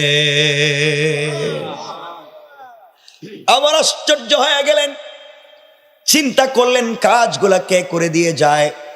পরের দিন ফজরের সালাত পড়ে নাস্তার আগে ছুটলেন, মহিলার বাড়ির দরজার সামনে হাজির হলেন। ডাক দিয়া বলছেন, আম্মা জান, আমি আপনার বাড়ির নির্ধারিত খাদেম, বলেন না আজকে আপনার জন্য কি করে দিতে পারি? চুকে দেখে না মহিলা ডাক দিয়া বলছে, বাবারে, আজও আসতে তুমি দেরি করে ফেলেছো। তুমি আসার প্রায় 2 ঘন্টা আগে আরেকজন যুবক এসে সবগুলা কাজ করে দিয়া, রান্না করে দিয়া, আমার ঘর মুছে দিয়া, আমার কাপড় ধৌত করে দিয়া, নিজের হাতে আমাকে খাইয়ে দিয়ে চলে গিয়েছে। আমার দেখলেন 2 দিন পর্যন্ত দায়িত্ব আদায় করতে পারলেন না। 3 নাম্বার দিন ফজরের সালাতের আগে তাহাজ্জুদের সালাত পড়ে বের হয়ে গেলেন, দেখি তো আজকে কি হয়। তো 3টি দিন যখন ফজরের সালাতের আগে তাহাজ্জুদ পড়ে পৌঁছে গেলেন, ঘরের দরজায় গিয়ে নক করে বলছেন, আম্মা জান, আজও আমি এসেছি 3য় দিন, বলেন না আপনার জন্য কি করতে পারি? মহিলা ডাক দিয়ে বলছেন, বাবারে, আজও আসতে দেরি করেছ। তুমি আসার প্রায় 1 ঘন্টা আগে আরেকজন যুবক এসে আমাকে খাইয়ে দিয়া, আমার 2টা হাত উপর দিকে উঠাইয়া বিড় বিড় করে কি যেন দোয়া করছে আর চলে গেছে। যুবকটার হাত বড় নরম ছিল, চোখের পানিতে বুক বাসায় কাঁদছে, হাউমাউ করে কাঁদছে। আমি তারে চিনি না, আমি তাকে দেখিও নাই। কান্না করে বলছে, মা, আমাকে ক্ষমা করে দিও। আর কিছু বলে নাই। অমরের মাথা গরম হয়ে গেল। অফিসে পৌঁছে গেলেন। পরের দিন সারাদিন কেটে গেল। রাত্রবেলা তাহাজ্জুদের সালাতেরও আগে হাতে তরবারি নিলেন, তরবারি কুশমুক্ত করলেন, যুদ্ধের পোশাক পরলেন। আজ যাব, আরো আগে যাব, যাকে পাবো শরীর থেকে মাথা আলাদা করব। আমাকে বেইজ্জত করে দিচ্ছে। 2 দিন পরে আবু বকরের দরবারে আমি কি জবাব দিব? আমি না আবু বকরের কাছে 1 সপ্তাহের ভিতরে রিপোর্ট দিতে হবে। এখন পর্যন্ত কোনো দায়িত্ব আদায় করতে পারলাম না। আর আমরা দায়িত্ব পাইলে যা পাই পাবলিকের মাইরা খাই। হযরতে আমার 4র্থ দিন তাহাজ্জুদের সালাতের আগে মহিলার বাড়ির দরজার সামনে পৌঁছে গিয়েছেন। দরজায় নক করার আগে তাকাইয়া দেখে ঘরের ভিতরে মিটমিট করে আলো জ্বলে। কোনো একটা যুবকের কণ্ঠ শোনা যায়। তিনি বুঝতে পেরেছেন যুবকটা আজ ধরা পড়েছে। অন্ধকারে দাঁড়িয়ে আছেন। কিছুক্ষণ পরে সংক্ষেপ কথা, যুবক ঘর থেকে বের হয়ে চলে যায়। হযরতে আমার গর্জন দিয়ে বলেছে, যুবককে, তুমি দাঁড়াইয়া যাও, 1 পা সামনে যাবা না। আমি আবার বলছি, আমার হাতে তরবারি, তোমার শরীর থেকে গর্দন আলাদা করে দেব। হাত উঠে উপর দিকে সারেন্ডার হও। কে তোমাকে পারমিশন দিয়েছে এই মহিলার ঘরে অন্ধকার রাত্রবেলা আসবা? যুবক 2টা হাত উপর দিকে উঠাইয়া মাথা নিচের দিকে করে আগন্তুক সারেন্ডার হয়ে গিয়েছে। হযরত ওমর আস্তে আস্তে করে যুবকের কাছ পর্যন্ত পৌঁছে গেলেন। কাছে গিয়া আর নিজেকে সামলিয়ে রাখতে পারলেন না, হাউমাউ করে কাঁদতে লাগলেন। হাতের তরবারি মাটিতে ফেলে দিলেন। আর সামনের দিকে তাকাইয়া দেখে ওই যুবকটার কেউ না, রাসূলের কলিজার টুকরা প্রিয় বন্ধু, এই রাষ্ট্রের প্রধান খলিফা হযরতে আবু বকর। আল্লাহু আকবার, আল্লাহু আকবার। আমার জড়িয়ে চোখের পানি ছেড়ে কান্না করে ডাক দিয়ে বলছেন, আবু বকর ভাই, তুমি না আমাকে দায়িত্ব দিয়েছিলে এই মহিলার বাড়িতে কাজ করে দেওয়ার জন্য? তুমি এখানে দাঁড়িয়ে আছো কেন? তুমি কেন ওই মহিলার বাড়িতে কাজ করে দিয়েছো আমাকে একটু বলে যাও। আবু বকর বলতেছেন, ভাই ওমর রে, আল্লাহ তোমার আগে আমাকে খলিফা বানাইছে, এর অর্থ হলো আল্লাহর আদালতে তোমার আগে আমাকে জবাবদিহি করা লাগবে। এই আল্লাহর আদালতে জবাবদিহিতার ভয় যখন আমার ভিতরে ঢুকে যায়, আমি আর ঘরে ঘুমাতে পারি না। এই জন্য তোমার আগে কাজগুলা করে দিয়ে যাই। আমি রাষ্ট্রের প্রধান খলিফা হতে পারি, কিন্তু নাগরিকের কাজ করা তো আমারও দায়িত্ব। চিন্তা করেন, ইসলাম রাষ্ট্রে পৌঁছে গেলে খলিফা কেমন হতে পারে। এক পর্যায়ে হযরত ওমর তাকায়া দেখে পায়ের মধ্যে আবু বকরের কোনো জুতা স্যান্ডেল নাই। জিজ্ঞেস করে, ও প্রধান খলিফা, আপনি রাষ্ট্রের প্রেসিডেন্ট, পায়ের মধ্যে জুতা নাই কেন? আবু বকর বলতেছেন, ওমর রে, আমি রাষ্ট্রের খলিফা হতে পারি, কিন্তু জুতা কেনার মতো পয়সা আমার নাই। আর আমাদের দেশের বদমাইশেরা, চুরেরা গরিবের টাকা মেরে মেরে বিদেশে পাচার করেছে, দেশটাকে লুণ্ঠন করে লুটে পুটে খেয়েছে। এই জন্যে এই রাষ্ট্রে একজন ওমর আবু বকরের মতো খলিফার দরকার। আবু বকর কে বলছেন, ওমর তোমার পায়ে জুতা নাই। ওমর বললেন, জুতা নাই কেন বলো? আবু বকর বলছেন, দেখো আমার তো চামড়ার জুতা পরবার মতো পয়সা নাই, আমার একটা খড়মের কাঠের জুতা আছে। কাঠের জুতা দিয়ে যদি মদিনার রাস্তায় হাঁটি, পাথরের রাস্তা খট খট করে রাত্রবেলা আওয়াজ হবে। এই আওয়াজ হলে অনেক মানুষের ঘুম ভেঙে যাবে, অনেক মানুষের ইবাদত নষ্ট হয়ে যাবে। আমি ভাঙ্গা জুতা পরে মানুষের কষ্ট দিতে চাই না। এই জন্যে আমি খোলা পায়ে, খালি পায়ে মহিলার বাড়িতে কাজ করে দেই। কোটি কোটি টাকা রাষ্ট্রের সামনে থাকার পরেও যেই খলিফা জুতা পরার মতো পয়সা খরচ করে না, এটাই কোরআন প্রতিষ্ঠা করেছে। আমাদের রাষ্ট্রেও যদি এমন কোরআন চলে আসে, এই রাষ্ট্রের মধ্যে চুরি চামারিও থাকবে না, ফিতনাও থাকবে না, দুর্নীতিও থাকবে না। কোন ঠিক কিনা? কথা বুঝছেন নি আমার? এই জন্য কোরআনের দরকার আছে না নাই? 1.25 ঘন্টা আর লম্বা করতে চাই না, আর লম্বা করতে চাই না বাবা, আর কিছু বললেন না তাই বাবা? আলোচনা অনেক লম্বা, এই বলছি যা বলছি এতটুকুন থাক। আমার জন্য দোয়া চাই, আপনাদের জন্য দোয়া করবেন, ঠিক আছে বাবা? অনেক দোয়া থাকবে। ফজরের সালাত তো পড়া লাগবে সবাইকে। আর মিলাদ কিতা, ওই যে দাঁড়াইয়া দাঁড়াইয়া খিয়াম, খিয়ামে কি পড়ে? ইয়া নবী সালাম আলাইকা, ইয়া রাসূল সালাম আলাইকা, এগুলোই তো পড়ে না? দাঁড়াইবেন কেন? বৈশা বৈশা পড়ে না। আর বলতেছি না, বেশ অনেক রাত্র হয়ে গেছে না, কিন্তু কথা তো আর কত বলবো, 1.25 ঘন্টা হয়ে গেছে ভাই। ভাল লাগতেছে তো, আমি বুঝতেছি, আমারও ভালো লাগতেছে, কিন্তু মাইক, আমি বলতেছি না, মাইকটা যদিও সাউন্ড, কিন্তু এটা খুব পরিষ্কার দিচ্ছে না, গলায় ধরে। বলতেছি না যদি ওর ব্যবসা নষ্ট হয়ে যায়। আর কিছু বলতেছি না ভাই, আমার এক বিষয় ছেড়ে এক বিষয় দেখতে পারি না। আর যাই হোক, কে ভাই আর দরকার নেই, আরেকদিন বলবো ইনশাল্লাহ, বলতেছি তো। যাই হোক, ওই যে মিলাদ বলছে দাঁড়াইয়া, দাঁড়াইয়া কেন? বৈশা পড়ে পড়া যায় না বৈশা? মিলাদ কি? দুরূদ শরীফ পড়েন, আল্লাহুম্মা সাল্লি আলা, আল্লাহুম্মা বারিক আলা, এগুলা পড়েন, বৈশা বৈশা পড়েন, পড়ে দোয়া দুরূদ করেন। দাঁড়াই তুইব কেন? দাঁড়াইলে লাভ কি সেটা বলেন, কারো জানা আছে?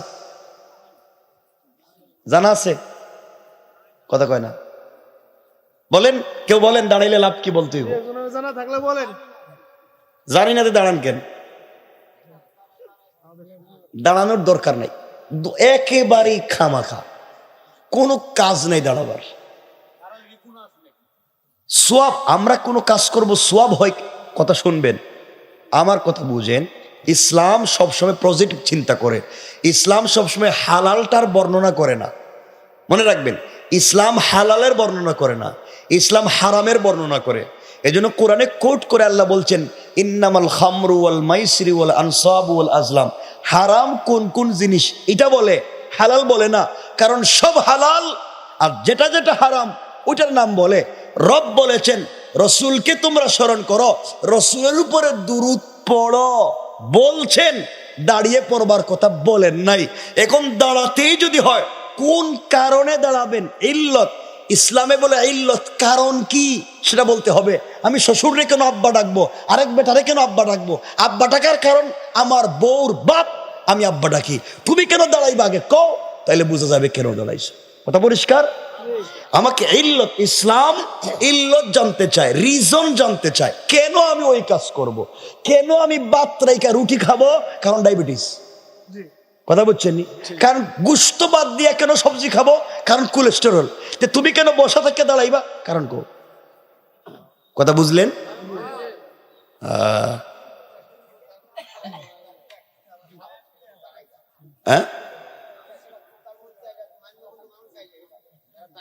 হ্যাঁ, এই তো বাবা সুন্দর কথা বলছেন। বাবা দাঁড়ান, আমি কথা বলতেছি। হ্যাঁ, মান্য বরেণ্য কোনো ব্যক্তি আসলে আমরা দাঁড়াইয়া সালাম করি না, বা তাকে সম্মান দিই দাঁড়াইয়া।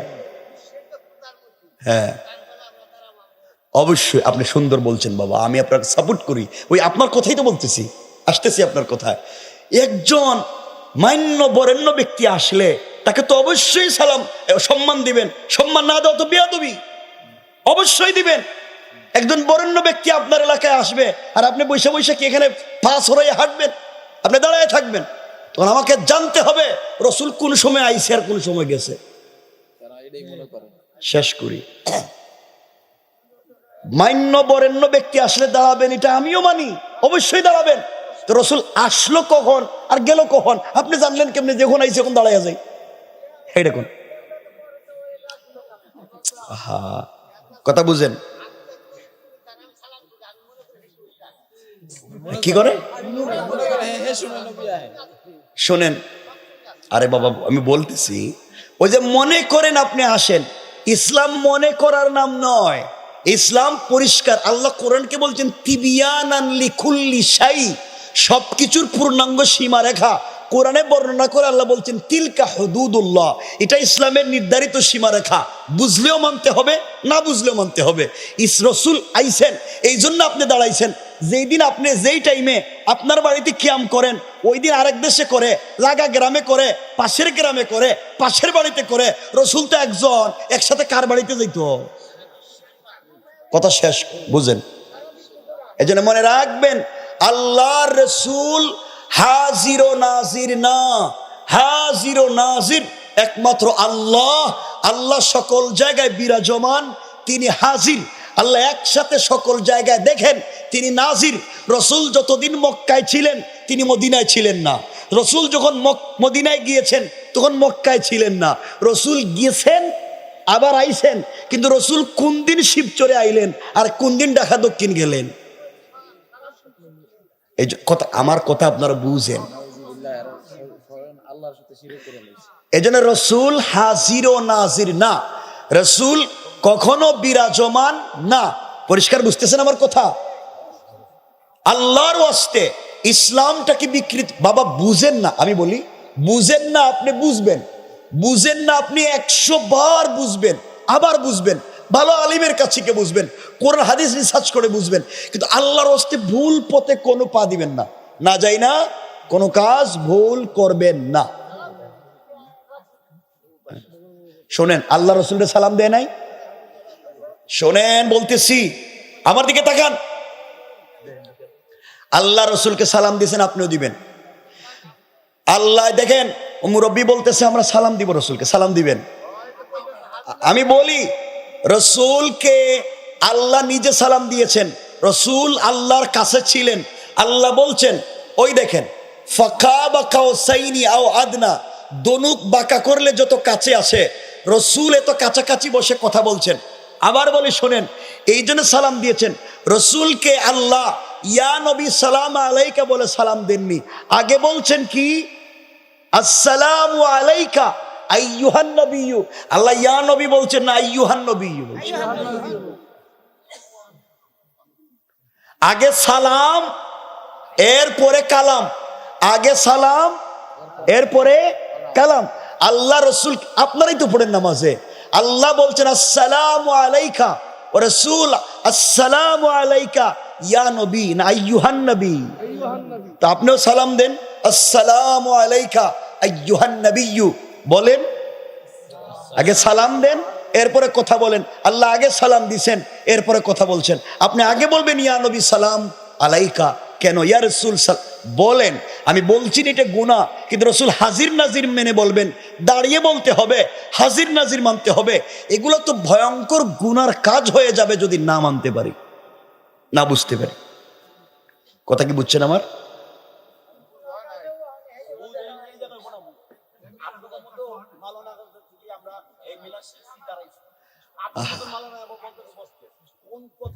আমি কিন্তু আপনাদেরকে বলিনি এটা নিয়ে মারামারি করতে, ফিতনা করতে, কিন্তু আমি যেটা বলছি আপনাকে সেটা মানতে হবে।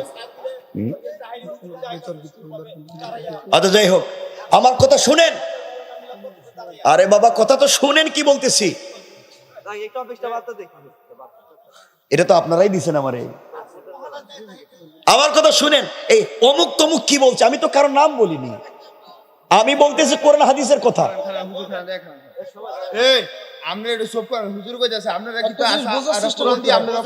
আপনারা বুঝেন না, আরো কারোর কাছে বুঝেন।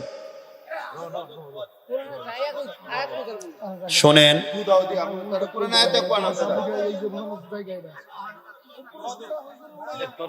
শোনেন, আচ্ছা বন্ধ করেন, কথা বলতে দেন আমাকে।